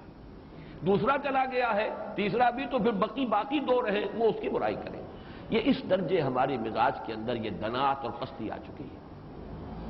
تیسری بات یہ کہ یہ لفظاً ہو یا اشارتاً ہو اس میں کوئی فرق واقع نہیں ہوتا، چاہے آپ نے اشارے سے کیا، بسا اوقات کسی پر ایسے اشارہ بازی سے کسی کی طرف دیکھا اور مسکرا دیے، آنکھوں میں آنکھیں ڈالی، کسی اور کی طرف دیکھا اور پھر اپنے کسی ساتھی کی طرف دیکھ کر مسکرا دیے، دیکھو اس کو، اس کا کیا حال ہے۔ یہ بھی در حقیقت تمام چیزیں جو ہیں یہ انسان کی عزت نفس کے اوپر حملہ کرنے والی ہیں۔ اور پھر یہ کہ یہ انسان کے دین و اخلاق کے بارے میں بھی ہو سکتا ہے اور اس کی شکل و صورت وضاقتہ اس کے اوپر بھی ہو سکتا ہے۔ دین و اخلاق کے معاملے میں کہیں کوئی آپ نے طعن کیا، کوئی استہزاء کیا، اس کا کوئی عیب ظاہر کیا،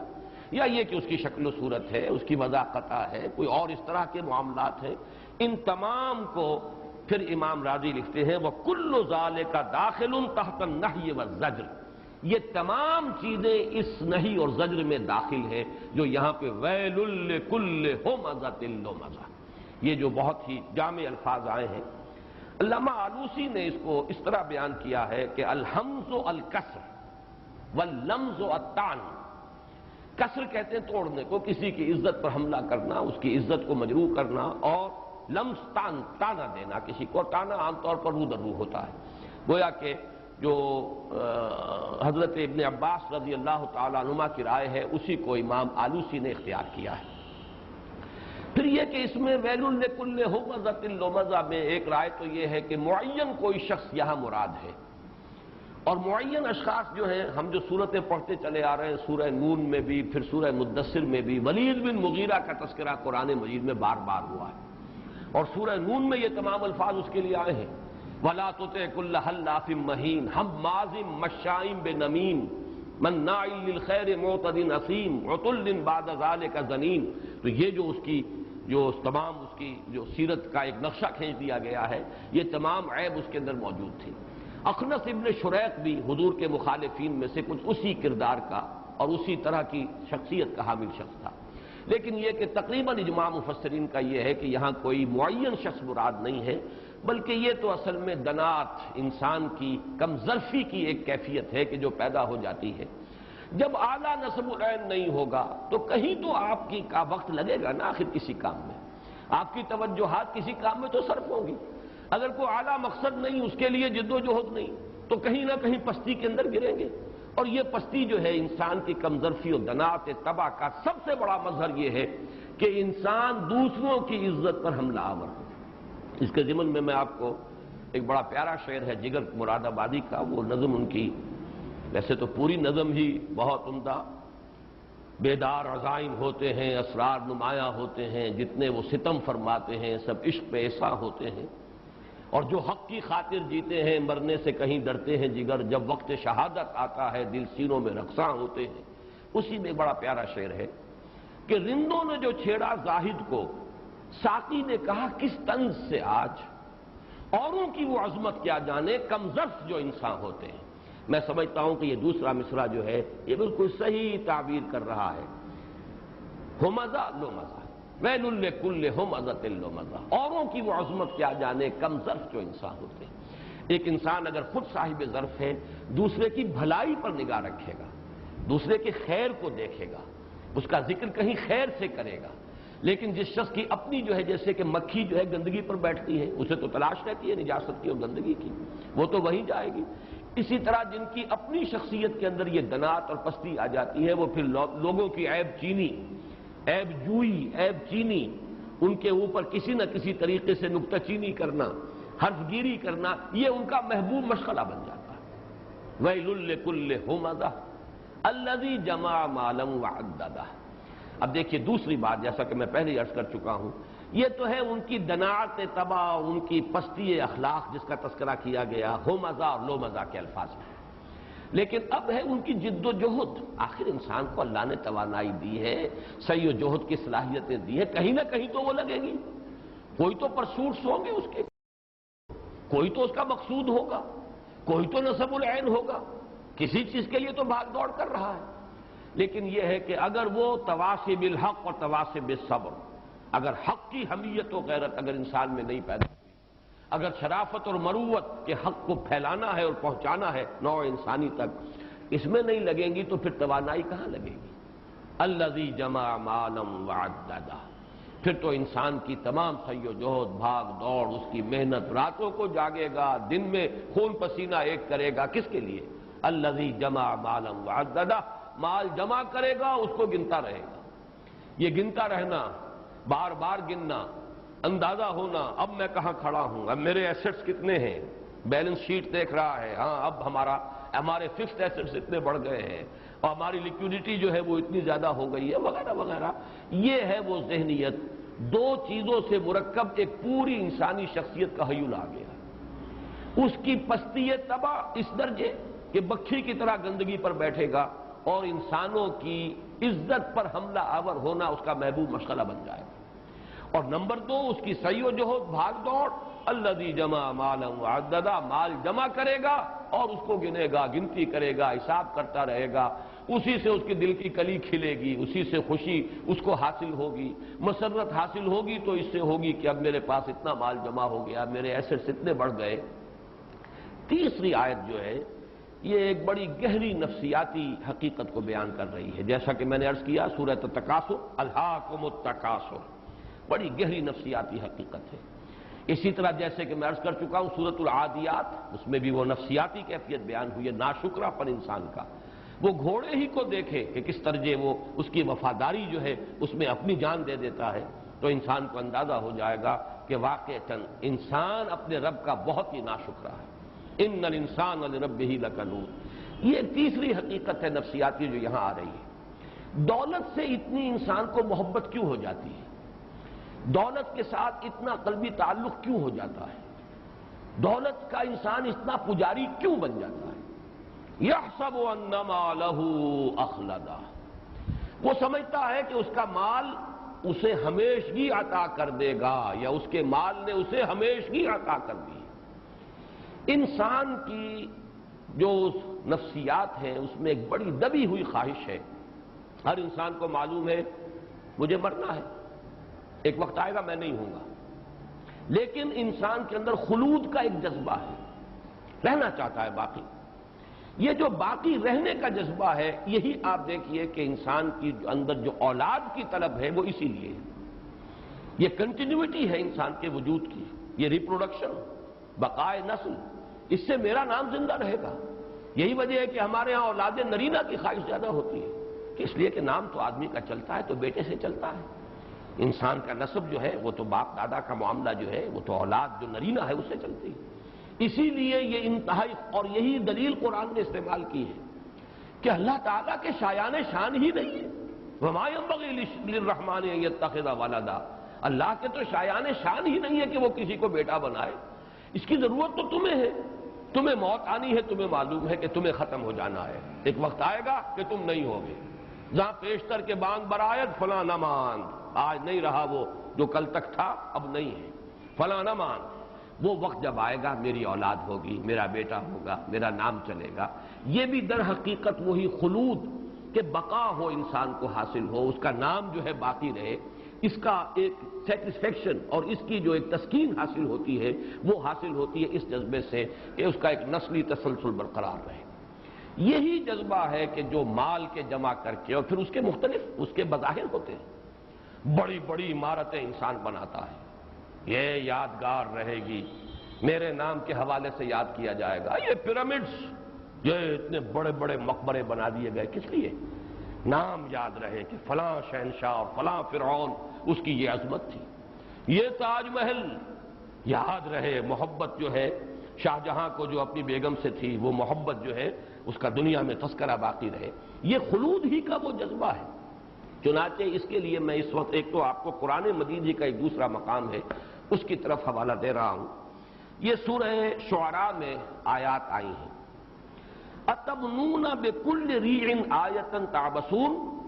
وَتَتَّخِذُونَ مَصَانِعَ لَعَلَّكُمْ تَخْلُدُونَ،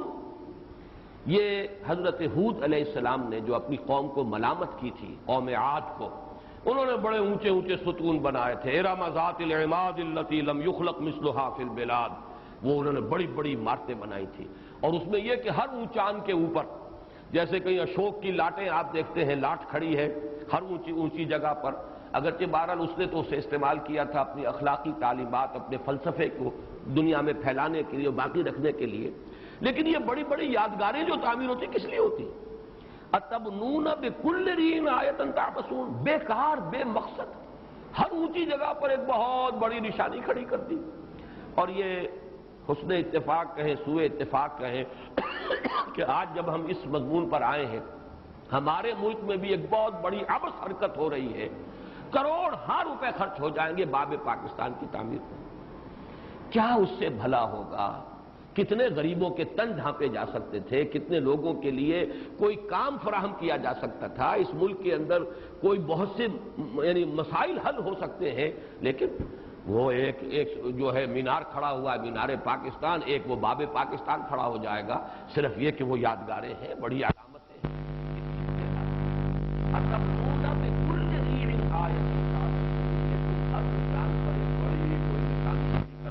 یادگار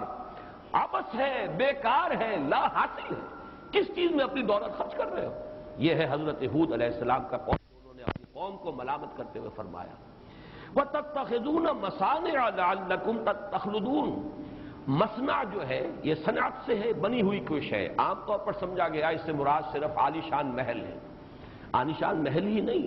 بلکہ بہت صحیح ترجمہ کیا حضرت شیخ الہند رحمۃ اللہ علیہ نے، تم کاریگریاں کرتے ہو، بڑی بڑی کاریگریاں، مصنع تو مصنوعات، بنانے والی چیزیں، بڑی بڑی چیزیں بناتے ہو، اس میں محل بھی آ گئے، الحمرہ ہے، الحمرہ بنا ہوا عالی شان محل، لیکن یہ کہ وہ الحمرہ میں رہنے والے تو نہیں رہے، صرف یہ کہ ان کے حوالے سے ان کا نام ہے وہ باقی رہ گیا ہے۔ تو اسی کے حوالے سے کہا گیا تتخذون مصانع، یہ ساری چیزیں تم بناتے ہو کس لیے؟ لعلکم تخلدون، اور اس میں مفہوم یہ لیا گیا کانکم تخلدون، تمہارے اس طرز عمل سے ایسا معلوم ہوتا ہے کہ شاید تمہارا یہ گمان ہے کہ تم ہمیشہ رہو گے۔ یہ در حقیقت تمہاری جو غلط فہمی ہے، وہ وقت آئے گا زمانے کی ایک کروٹ ہوگی، تمہارا نام ہوگا۔ یہ ہے اصل میں اس آیہ مبارکہ کا حاصل، یحسب ان مالہ اخلدہ۔ اس کے ضمن میں ایک آپ کو انگریزی ادب کی عبارت بھی بتانا چاہتا ہوں، اس لیے کہ ہائر لیول پر جا کر یہ ساری چیزیں دنیا کے اندر، یہ حقائق جو نفسیاتی حقائق ہیں، جیسا کہ پچھلی مرتبہ میں نے غالب کے 2 اشعار کے حوالے سے انسانی المیہ بیان کیا اور اپنے کتاب میں بھی دیا ہے، قید حیات و بند غم اصل میں دونوں ایک ہیں، موت سے پہلے آدمی غم سے نجات پائے کیوں، اور اب تو گھبرا کے یہ کہتے ہیں کہ مر جائیں گے، اور مر کے بھی چین نہ پایا تو کدھر جائیں گے؟ وہ ہے کلائمیکس، یا ایھا الانسان انک کادح الی ربک کدحا فملاقیہ۔ کہاں ہے وہ عبارت؟ وہ لگا دو ذرا۔ دیکھیے یہ پیرامڈز کے بارے میں بڑی خوبصورت عبارت ہے، جو کبھی میں نے جب ایف ایس سی میں پڑھ رہا تھا گورنمنٹ کالج میں، تو یہاں الفا ایک کمپنی تھی، نوٹ بکس بناتی تھی، اس کے بڑے اچھے کور ہوتے تھے، تو پیرامڈز جو ہیں مصر کے اہرام مصر، ان کی ایک تصویر کے ساتھ یہ عبارت لکھی ہوئی تھی، calm and self-possessed, still and resolute, the pyramids echo unto eternity, the defiant cry of man's will to survive and conquer the storms of time۔ یہ ذرا اس کا ترجمہ بھی، کیونکہ بہت سے ہمارے احباب شاید انگریزی سے واقف نہ ہو۔ اب وہ جو اہرام مصر ہیں کتنے عظیم ہیں، کام اینڈ سیلف پوزیسڈ، پرسکون کھڑے ہوئے ہیں، تو ہوا سے بھی وہ تو ہلتے تو نہیں ہے، درخت ہے تو اس کے پتے ہل رہے ہیں، کام اینڈ سیلف پوزیسڈ، بالکل اپنے پورے وجود کے اوپر گویا کہ اختیار رکھنے والے کہ کوئی شے انہیں ہلا نہیں سکتی، اسٹل اینڈ ریزولوٹ، بالکل ساکن، جیسے کہ بہت ہی عزم مصمم کسی میں ہو۔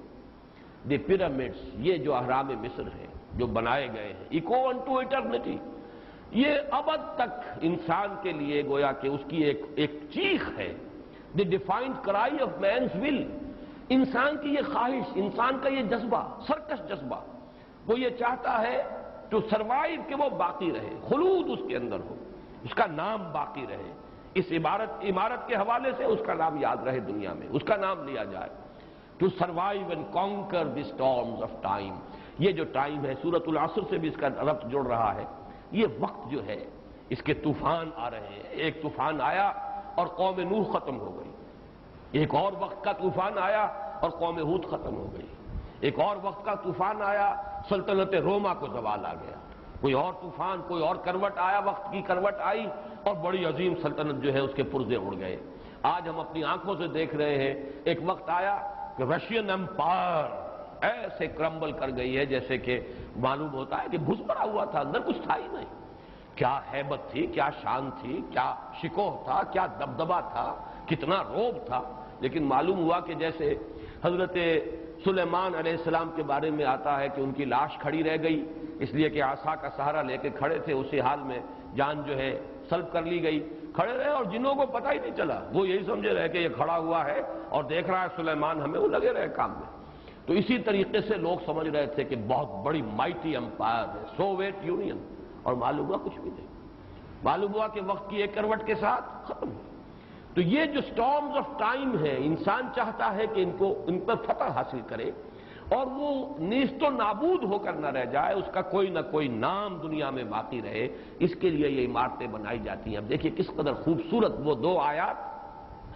اَتَبْنُونَ بِكُلِّ رِيعٍ آیَةً تَعْبَثُونَ، یہ تم ہر اونچی جگہ پر ایک نشانی، اور برا نہ مانے کچھ حضرات، میرے سامنے تو نقشہ آ رہا ہے کہ جتنے محل بنائے ہیں ان سعودی حکمرانوں نے مدینہ منورہ کے قریب ایک پہاڑ کے اوپر، بہت بڑا کب تک یہ ساتھ دیں گے؟ یہ نمورہ کی طرح داستانیں سنائیں گے کبھی سعودی بادشاہ کے پاس، اور وہ یہ کہ اس محل میں آ کر زیادہ سے زیادہ سال بھر میں 8-10 دن قیام ہوتا ہے بادشاہ کا، اور وہاں ساری شان و شوکت اور ان کا سارا فرنیچر اور فکسچر اور جو بھی کچھ ہے دنیا کے نہ معلوم کہاں کہاں کے کونوں سے لا کر ڈیکوریشن کی گئی ہے، اور کتنی فوج وہاں پہ ان کے ملازمین کی جو ہے وہ برقرار رہتی ہے، اور بادشاہ سلامت اگر سال میں 8-10 دن کے لیے آ جائے تو گویا کہ محل کی بہت بڑی خوش قسمتی ہے۔ اور وہ محل نظر آتا ہے مدینہ منورہ کے ایک طرف پہاڑ کے اوپر بنا ہوا، اَتَبْنُونَ بِكُلِّ رِيعٍ آیَةً تَعْبَثُونَ، اور جو محلات بنے ہوئے ہیں طائف میں ایک ایک چوٹی کے اوپر، کیونکہ وہ تو پہاڑی علاقہ ہے، اس چوٹی پر فلاں امیر کا محل ہے، اس چوٹی پر فلاں امیر کا محل ہے، اور ان کے مقابلے ہوتے ہیں کس امیر کا محل جو ہے زیادہ جو ہے عالی شان ہے، اور اس کے اندر رفعت ہے، اس کے اندر کیا کیا چیزیں لا کر جمع کی گئی۔ یہ حال، جبکہ حال یہ بنا ہے کہ اپنی اگر دفاع بھی تھا، بول تو یہ کہ ایک مسلمان ملک سے ہی تھا معاملہ، چاہے کیسے بھی تھے وہ، لیکن دفاع کے لیے بلانا پڑا ہے باہر سے۔ بہت پیارے الفاظ استعمال کیے ہیں ایک مضمون نگار نے کل کے دوائے وقت میں، فیس بھر کر امریکی فوجوں کو بلایا ہے، بلینز اور بلینز آف ڈالرز دے کر آیا ہے کہ ہماری جان بچاؤ اور ہماری حفاظت کرو۔ یہ ساری دولت جو ہے اگر عالم اسلام کے بہبود پر خرچ ہوتی، حال یہ ہے کہ پڑوس میں حبشہ کے ملک میں قحط پڑتے رہے، لاکھوں انسان مرتے رہے، وہاں ان کے خزانے جو ہے ان کے منہ نہیں کھلے۔ ان کے خزانے کھلتے ہیں تو اپنے محل بنانے کے لیے، اور اگر خزانہ کھلا ہے، اور اب تو ڈرین ہو گیا خزانہ، وہ کھلا ہے تو اس لیے کہ امریکی فوجوں کو بلاؤ اور ان کا سارا بل جو ہے وہ ادا کرو اپنی بادشاہت کے تحفظ کے لیے۔ یہ ساری داستانیں ہیں، پہلے پچھلی داستانیں بھی تھیں، ایک دن آئے گا یہ بھی داستانیں محسوس ہوگی۔ اس درجے حماقت میں بھی مسلمان حکمران مبتلا تھے، یہ ان کے گلچھرے تھے، یہ ان کے للے تللے تھے، ان کی دولت اس کام میں صرف ہوتی تھی۔ یہی وسائل، یہی دولت جو ہے، ایک صاحب آج کل آئے ہوئے امریکہ سے بڑی پیاری بات کہتے ہیں، کوئی 150-200 بلین غالباً ہے کہ جو کویت کے ایسٹس ہیں ویسٹرن ممالک کے اندر، اور بڑی پیاری بات وہ کہتے ہیں، اگر ایک دفعہ وہ کہتے ہیں کہ جناب جابر الصباح صاحب ہمارے ملک میں قدم نہ رکھنا، کون سی طاقت ہے ان کے پاس کہ ان سے ایسٹس وصول کر لیں گے اپنے؟ شہنشاہ ایران جب بھاگا تھا 42 بلین لے کر گیا ہے،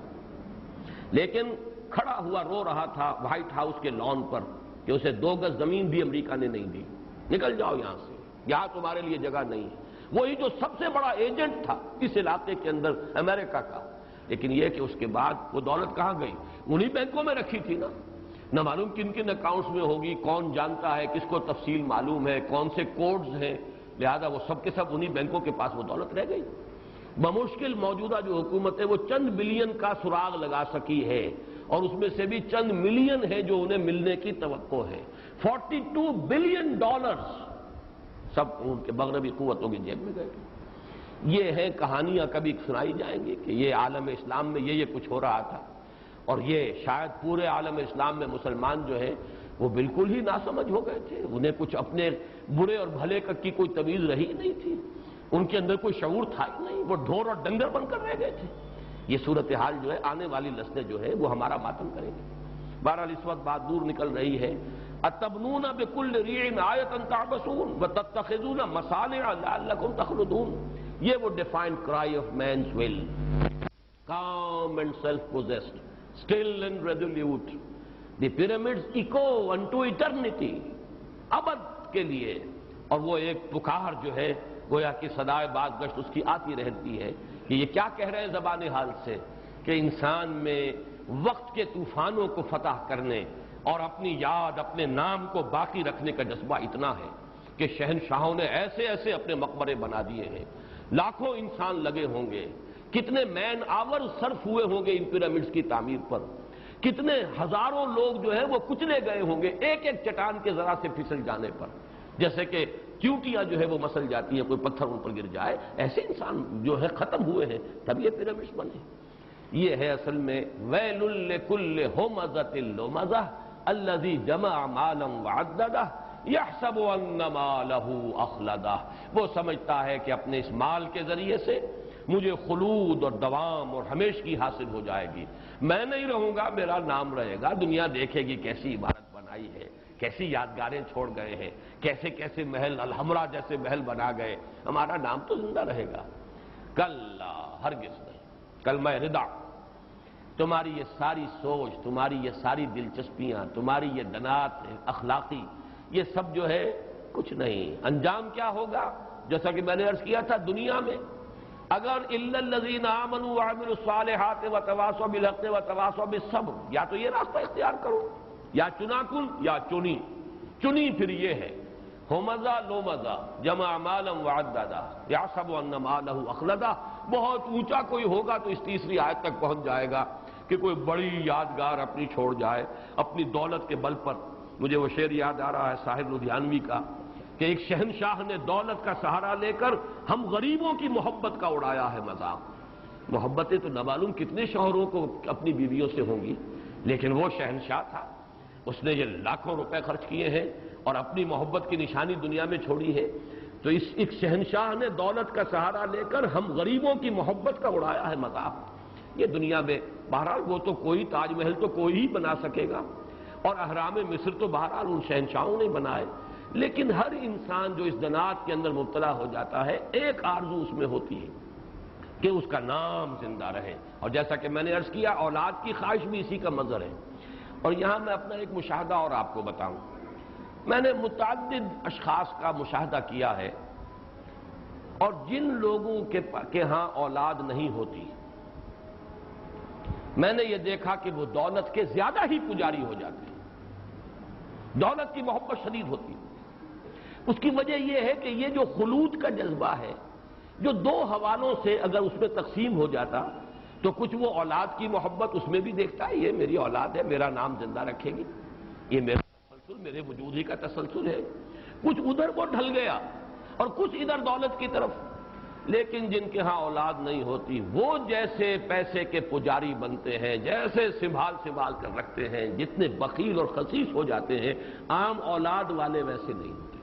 اور اس کا بھی اصل سبب یہی ہے کہ ان کے لیے یہ خلود دو شکلوں سے اس کی امید ہے، جبکہ ان کے لیے تو صرف ایک ہی شے رہ گئی۔ اس کو ذرا اور نیچے اتر کر دیکھیے تو اولاد والے کو یہ توقع بھی ہوتی ہے میں بوڑھا ہو جاؤں گا تو میری اولاد لک آفٹر کرے گی، میرا سہارا بنے گی، جیسے میں نے اسے پالا پوسا، اپنی جوانی اپنی انویسٹ کی ہے اولاد میں، تو میرے بڑھاپے کے وقت وہ کچھ تو ریپے کریں گے، ایک توقع ہوتی ہے۔ اور مشرقی ممالک میں تو الحمدللہ کہ کچھ نہ کچھ اس کا رنگ موجود ہے۔ لیکن یہ کہ اگر اولاد نہیں ہے تو اب سارا سہارا دولت پر ہوتا ہے۔ مجھ پر برا وقت آ جائے، مجھ پر بڑھاپا آ جائے، کوئی میری خدمت کرنے والا نہیں ہوگا، چار پیسے میرے پاس نظر آئیں گے تو کوئی دور سے بھی آ جائے گا خدمت کرنے کے لیے، لیکن یہ ہے کہ اگر نہیں ہے تو میں کس کا سہارا لوں گا؟ تو مختلف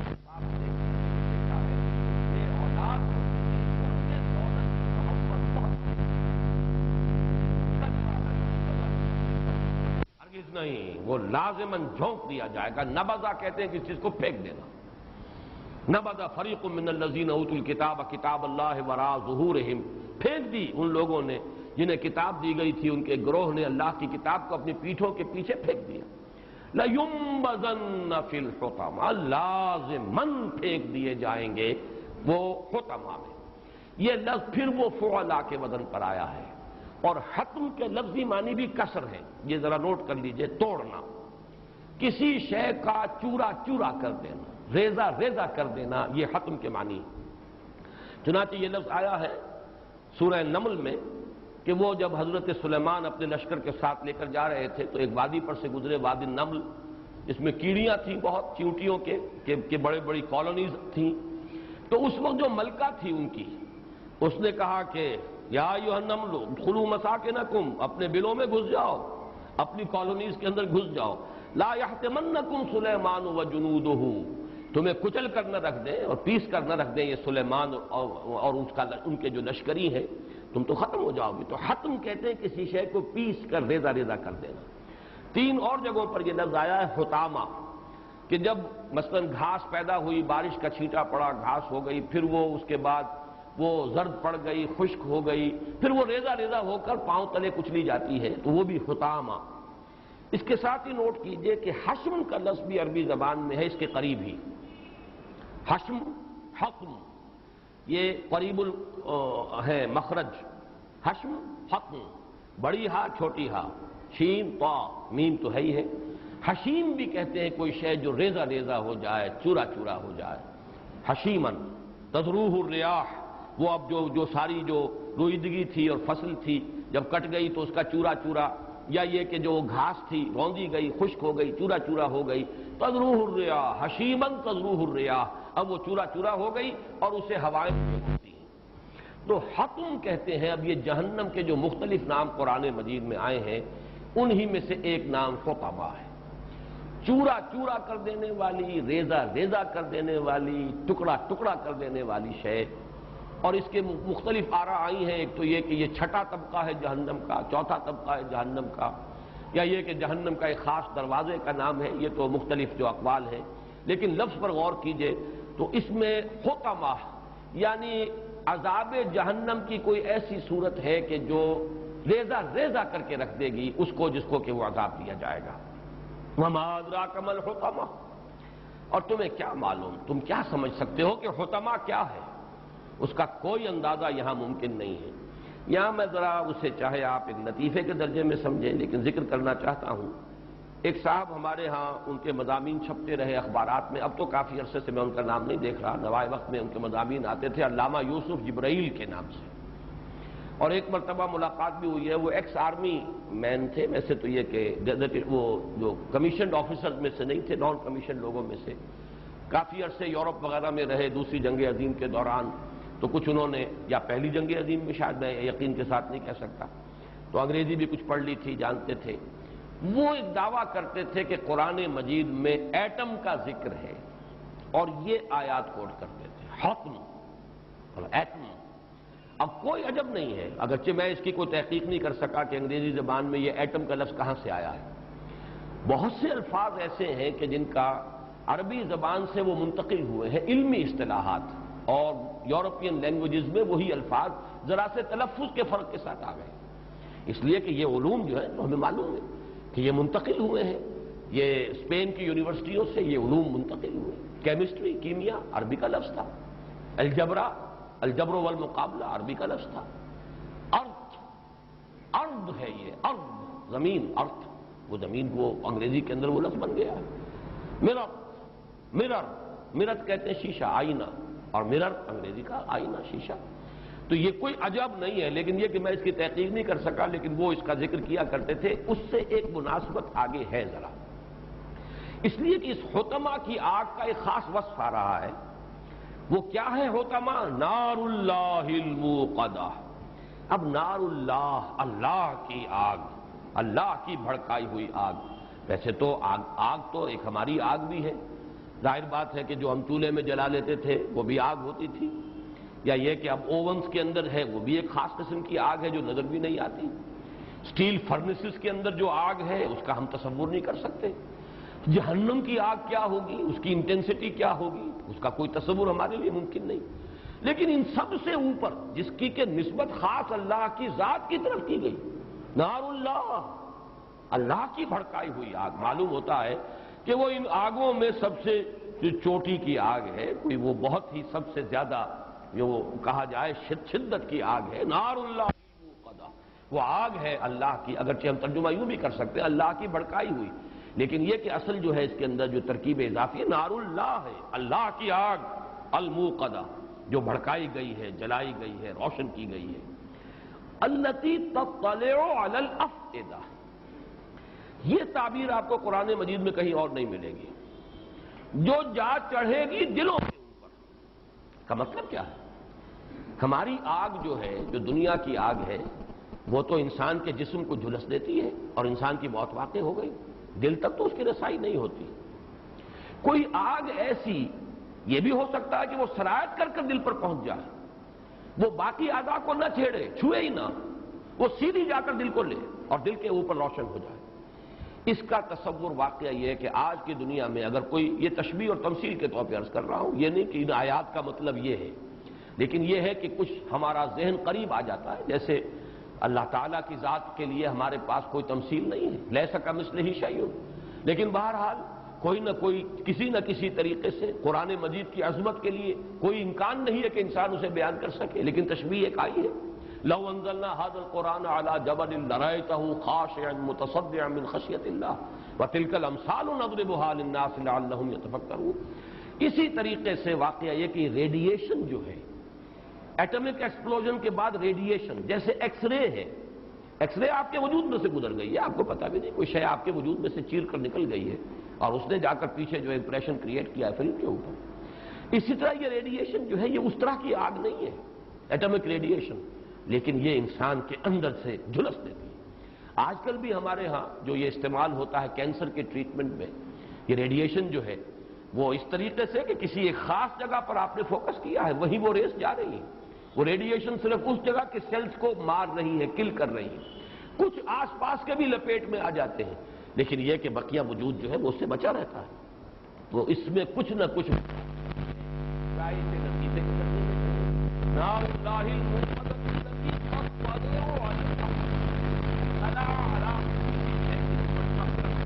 اس کے اوپر بلند ہو جانا،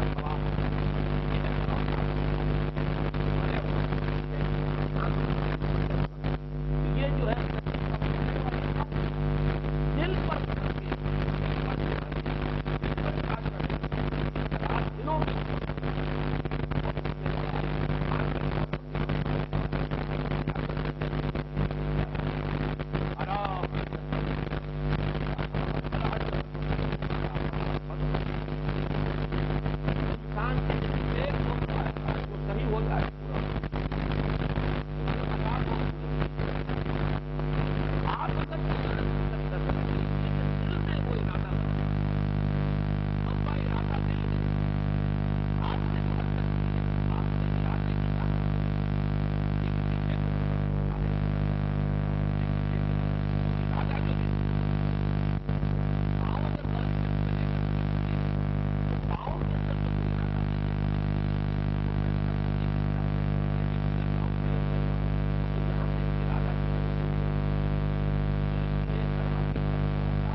کو جھلس دے گی،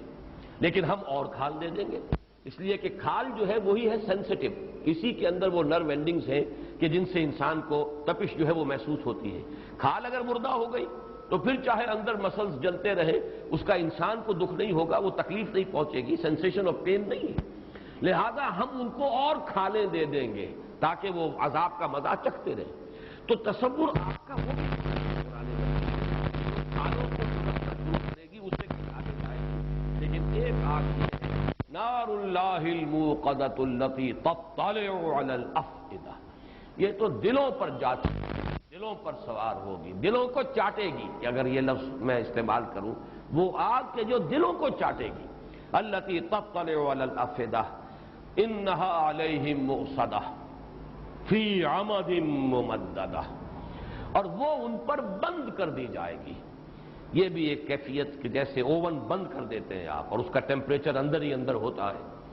تنور کا تصور بھی پہلے تھا کہ تنور کو اوپر سے بند کر دیجئے تو ساری حرارت اندر ہی اندر جو ہے اس کا ٹیمپریچر بڑھتا چلا جائے گا۔ آج وہ اوون کا جو تصور ہے وہ اس سے اور زیادہ واضح ہو جاتا ہے۔ یہ بھی کوئی ایسی کیفیت ہے جسے ہم یہاں سمجھ نہیں سکتے، یہ عالم آخرہ کی باتیں ہیں۔ کہیں کوئی بات ہمارے تجربے میں، ہماری جو بھی اب علمی اکتشافات ہیں، کہیں کوئی قریب کی کوئی شے مل جائے جس سے ہمارا کچھ تصور، کچھ تخیل جو ہے وہ ذرا کوئی ایک دو قدم آگے چل پڑے، لیکن یہ کہ اس کے علاوہ حقیقت تو یہ ہے کہ آخرت کے ان احوال کو جاننا، نہ جنت کی نعمتوں کا صحیح ہمیں ادراک اور اعتراف ہو سکتا ہے یہاں ادراک اور شعور، جیسے کہ فرمایا گیا ما لا عین رات ولا اذن سمعت وما خطر علی قلب بشر، اصل نعمتیں تو جنت کی وہ ہیں جو نہ کسی آنکھ نے کبھی دیکھی، نہ کسی کان نے ان کا کبھی ذکر سنا، نہ کسی انسان کے دل پر اس کا کوئی خیال وارد ہوا۔ وہ تو اصل نعمتیں تو وہ ہیں، تو اب ان کی تشبیہ کیا دی جائے گی یہاں؟ اسی طریقے سے آخرت کے عذاب اور یہ اللہ کی آگ کیا ہوگی، اس کا کوئی تصور ہمارے لیے یہاں ممکن نہیں۔ البتہ مختلف آگیں جن کو ہم جانتے ہیں، مختلف جو بھٹیاں جن کا تصور ہمیں حاصل ہے، اس کے حوالے سے یہ ایٹمک ایکسپلوژن اور اس میں خاص طور پر جو وہ طوفان سا اٹھتا ہے، اوپر جا کر کلاؤڈ بنتا ہے، یہ عمد ممددہ کا لفظ جس پر یہ صورت ختم ہو رہی ہے، فی عمد ممددہ، بڑے بڑے ستونوں کے اندر جو اونچے ہوں گے، طویل کھینچے ہوئے ستون، ان کی صورت کے اندر وہ ان پر بند کر دی جائے گی۔ اب اس کا کچھ ہلکا سا تشریحی اعتبار سے نقشہ یہ ایٹمک ایکسپلوژنز اور ان سے جو ایک تو یہ کہ اس جگہ پر جہاں پر کہ وہ بم گرایا گیا ہے، جو ہلاکت آتی ہے وہ تو آتی ہے، اس کی ریڈیشن جو جاتی ہے دور دور تک اور اس کے اثرات جو پھیلتے ہیں اور اس کے جو اثرات انسان کے جسموں پر مترتب ہوتے ہیں، ان کا کچھ ہلکا سا سمجھیے، اس کو بھی آپ 1 لاکھ سے 1 کروڑ سے ضرب دیجئے تب کہیں جا کر اس آگ کا تذکرہ ہوگا جو قرآن مجید یہاں بیان کر رہا ہے۔ بہرحال حاصل اس سورہ مبارکہ کا یہ ہے، اگر تو سورۃ العصر کا راستہ اختیار کرو، یہ لسان العصر کا پیغام ہے، ان وعد اللہ حق، یاد رکھ، تو یہ سورۃ العصر کا پیغام یہ ہے کہ یہ ہے سیدھا راستہ۔ عافیت چاہتے ہو تو الا الذین آمنوا وعملوا الصالحات وتواصوا بالحق وتواصوا بالصبر، یہ شاہراہ ہے، صراط مستقیم ہے، سواء السبیل ہے، اس کے یہ 4 سٹیشنز ہیں، اس کے یہ 4 مقامات ہیں، بڑھتے چلے جاؤ، ورنہ دنیا میں اخلاقی زوال، پستی، کم ظرفی، دنات تباہ، دوسروں کی عزت پر حملہ آور ہونا، یہی سب سے زیادہ محبوب مشغلہ بن جانا، اور اپنی توانائی، اپنی قوت، ذہانت، صلاحیت اسے صرف کرنا مال کمانے کے لیے، الذی جمع مالا وعددہ، یہ تو دنیا میں تمہارا حال ہوگا، اسفل سافلین کی یہ شکل ہے،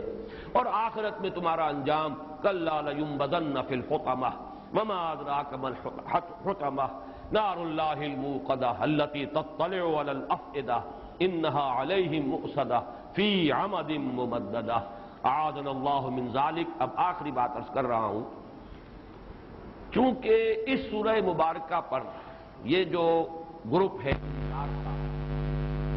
انذار، آخرت کا انذار، آخرت کی سے متنبہ کرنا آخرت کے بارے میں، وہ یہاں اپنی انتہا کو پہنچ گیا۔ اب جو 10 صورتیں آگے آئیں گی، نوٹ کر لیجئے، ان میں صرف 2 صورتوں میں آخرت کا ذکر، اور وہ بھی ثانوی طور پر خفی انداز میں۔ باقی یہ کہ 8 صورتیں جو ہیں ان کا مضمون ہوگا یا تو تاریخ، پہلی 2 صورتیں جو اب آئیں گی، سورۃ الفیل، سورۃ القریش، یہ تاریخ ہے عرب کی، مکے کی۔ اس کے بعد کچھ صورتوں کے اندر حضور کی سیرت کے کچھ مراحل، حضور صلی اللہ علیہ وسلم کی عظمت، آپ کا مرتبہ، انا اعطیناک الکوثر فصل لربک وانحر ان شانئک هو الابتر، یہ خوشخبری کہ وہ وقت آئے گا اے نبی صلی اللہ علیہ وسلم کہ آپ کا دین غالب ہوگا، فتح اور آئے گی، اور آپ دیکھیں گے کہ آج آپ ایک ایک کے لیے جھولی پسار کر اللہ سے دعائیں مانگ رہے ہیں کہ پروردگار عمر بن الخطاب اور عمرو بن ہشام میں سے کسی ایک کو تو میری جھولی میں ضرور ڈال دے، اور وہ وقت بھی آئے گا، اذا جاء نصر اللہ والفتح ورأیت الناس یدخلون فی دین اللہ افواجا۔ پھر یہ کہ ایک شخصیت تھی حضور کے مخالفین میں سے، ابو لہب کی، اس پر ایک صورت آئے گی، معوذتین، سورہ اخلاص، وہ تو خزانہ ہے توحید کا۔ تو یہ جو 10 صورتیں آ رہی ہیں، ان میں سے آپ کہہ سکتے ہیں کہ سورہ لہب میں جو جہنم کا تذکرہ موجود ہے، نارن ذات لہب، یا یہ کہ اس سے پہلے جو ہے ارایت الذی یکذب بالدین، اس میں ذکر موجود ہے۔ باقی یہ کہ یہ 10 صورتیں جو ہیں اپنی جگہ پر علم، حکمت، معلومات، معرفت اور حضور کی سیرت و شخصیت کے اعتبار سے بڑی اہمیت کی حامل ہیں۔ انذار کا مضمون یہاں تقریباً ختم ہو گیا اپنے کلائمیکس کو پہنچ کر۔ اس میں چند باتیں میں چاہتا ہوں ذرا نوٹ کر لیں ربط صور کے اعتبار سے، اس لیے کہ اس درس میں جیسا کہ جو حضرات شرکت فرما رہے ہیں پابندی کے ساتھ انہیں معلوم ہے میں نے سب سے زیادہ زور دیا ہے ان صورتوں کا آپس کا ربط کیا ہے۔ پہلی بات تو ذہن میں تازہ کر لیں کہ میں نے پہلے تو اگرچہ 4 سورہ انذار قرار دیا تھا، سورۃ الزلزال، سورۃ العادیات، سورۃ القارعہ اور سورۃ التکاثر، لیکن پھر میں نے اپنی رائے بدلی ہے۔ یہ 6 صورتیں جو ہیں سورہ زلزال سے لے کر سورہ ہمزہ جو آخری آج ہم نے ابھی پڑھی، یہ 3 صورتوں کے 2 چھوٹے گروپس کی شکل میں ہیں۔ یہ 6 سورہ ہیں، اور اس سے پہلے جو حضرات کافی عرصے سے درس میں شرکت کر رہے ہیں ان کو یہ معلوم ہوگا، اور یہ میں وہ جو قرآن حکیم کی صورتوں کا اجمالی تجزیہ ہے اس میں بھی بیان کر چکا ہوں۔ یہ 6 سورے 3 صورتوں کے گروپ اس سے پہلے آئے ہیں، سورہ یونس، سورہ ہود، سورہ یوسف۔ ان میں سے 2 صورتیں آپس میں جوڑے کی شکل میں ہیں، یونس اور ہود، اور سورہ یوسف بالکل منفرد مزاج کی صورت ہے۔ سورہ رعد، سورہ ابراہیم آپس میں جوڑے کی شکل میں، سورہ حجر بالکل منفرد صورت ہے، اس کا مزاج اکیلا ہے، تنہا ہے۔ اسی طریقے سے سورہ نحل منفرد مزاج کی صورت، اور سورہ بنی اسرائیل اور سورہ کہف نہایت حسین جوڑا ہے۔ اسی طرح ان صورتوں کے اندر بھی 3 صورتیں پہلی اور 3 صورتیں یہ آخری، ان کے مابین جو ربط ہے اسے ذرا سمجھ لیجیے۔ یہ جو 6 سورہ ہم نے آج ختم کیا ہے، اس میں ذرا نوٹ کیجئے سورۃ التکاثر کا مضمون کیا ہے۔ یہ مال و دولت دنیا، یہ اقبال کے الفاظ مستعار میں نے لیے ہیں، اور ان کی بہتات کی طلب تمہیں غافل کیے رکھتی ہے، حقائق کی طرف متوجہ ہونے ہی نہیں دیتی۔ بہتات کی طلب، حتیٰ زرتم المقابر، یہاں تک کہ تم قبروں تک پہنچ گئے۔ جب قبروں تک پہنچو گے تب تو حقیقت معلوم ہو جائے گی، کلا سوف تعلمون ثم کلا سوف تعلمون۔ لیکن دنیا میں یہ تکاثر اور بہتات کی طلب اور اس میں ایک دوسرے سے آگے نکلنے کا جذبہ تمہاری آنکھیں کھلنے نہیں دیتا۔ یہ سورہ تکاثر کا مضمون ہے۔ سورۃ العصر، والعصر ان الانسان لفی خسر، یہ چونکانے کا انداز، جگانے کا انداز، ہوش میں آؤ، یہ زمانہ پکار پکار کر منادی کر رہا ہے۔ غافل تجھے گھڑیال یہ دیتا ہے منادی، گردوں میں نے گھڑی عمر کی ایک اور گھٹا دی، ہوش میں آؤ، اور یہ صراط مستقیم، ایمان، عمل صالح، تواصی بالحق، تواصی بالصبر، تاکہ وہ خسران ابدی سے نجات پا سکے۔ سورۃ الہمزہ، اگر نہیں کرو گے تو اس پستی کے مکین رہو گے۔ شوخ و گستاخ، یہ پستی کے مکین کیسے ہیں؟ دنات تبع، دوسروں کی عزتوں سے کھیلنا، دوسروں پر حملہ آور ہونا، یہ تمہارا محبوب مشغلہ ہو جائے گا۔ اور پھر یہ کہ مال کی بہتات، وہی جو سورہ تکاثر سے بات شروع ہوئی تھی، الذی جمع مالا وعددہ، یہ تمہاری سعی و جہد کا منتہا مقصود ہوگا، اور آخرت میں دوزخ، حطمہ، چورا چورا کر دینے والی شے۔ اس سے سورہ تکاثر اور سورہ ہمزہ کے اندر جو آپس میں نسبت ہے، سورۃ العصر میں نے عرض کیا تھا کہ جیسے نگینہ جڑا ہوا ہو، دونوں طرف انگوٹھی جو ہے اس کے دونوں سائیڈز ہیں، یا ہار ہے بہت خوبصورت، اس میں اور پھول لگے ہوئے لیکن نیچے جو ہے وہ ایک کوئی بہت بڑا ہیرا ہے، کوہ نور فرض کیجئے کہ وہ وہاں پر موجود ہے، ٹکا ہوا ہے۔ تو سورۃ العصر ان کے مابین ہے۔ اصل اختین یا زوجین کی نسبت جو ہے، 2 بہنیں یا یہ نسبت زوجیت، یہ سورۃ التکاثر اور سورۃ الہمزہ کے اندر موجود ہے۔ اس میں جو چیزیں مشابہت کی ہیں، جیسا کہ میں نے ہمیشہ نوٹ کرایا کہ نسبت زوجیت میں مشابہت بھی ہوگی، اور کسی اعتبار سے ایک دوسرے سے ریسیپروکل نسبت بھی ہوگی۔ اب دیکھیے سورہ تکاثر میں آیا الہاکم التکاثر، اور سورہ ہمزہ میں آیا الذی جمع مالا وعددہ، تکاثر، بہتات کی طلب، اور یہاں مضمون آ گیا جس نے مال جمع کیا اور گنتا رہا۔ سورہ تکاثر میں آیا لَتَرَوُنَّ الْجَحِيمَ ثُمَّ لَتَرَوُنَّهَا عَيْنَ الْيَقِينِ، جہنم دیکھ کر رہو گے اور پھر اپنی آنکھوں سے دیکھو گے اسے۔ یہاں فرمایا گیا کَلَّا لَيُنبَذَنَّ فِي الْحُطَمَةِ وَمَا أَدْرَاكَ مَا الْحُطَمَةُ نَارُ اللَّهِ الْمُوقَدَةُ الَّتِي تَطَّلِعُ عَلَى الْأَفْئِدَةِ۔ سابقہ جو 6 سورہ تھا، سورہ زلزال، سورہ عادیات اور سورہ قارعہ، وہ 3 سورتیں، سورہ تکاثر اور سورۃ العصر کو درمیان میں سے بھول جائیے، تو نگینہ ہے درمیانی، نسبت زوجیت سورہ تکاثر اور سورہ ہمزہ کے مابین ہے۔ ان میں دیکھیے مضامین کے مشابہت۔ سورہ زلزال میں لِیُرَوْا أَعْمَالَهُمْ، تمہارے تاکہ ان کو اعمال انہیں دکھا دیے جائیں۔ سورہ تکاثر میں یہ مضمون آیا کَلَّا سَوْفَ تَعْلَمُونَ ثُمَّ کَلَّا سَوْفَ تَعْلَمُونَ، یقیناً تم دیکھ لو گے، تمہارے سامنے آ جائے گی ہر چیز، حقائق منکشف ہو جائیں گے۔ سورہ عادیات میں فرمایا ارتقا ہو رہا ہے ان ربہم بہم یومئذ لخبیر، یقیناً ان کا رب اس دن ان سے پوری طرح باخبر ہوگا، ان کی خبر لے لے گا، ان کے احوال جانچ لے گا۔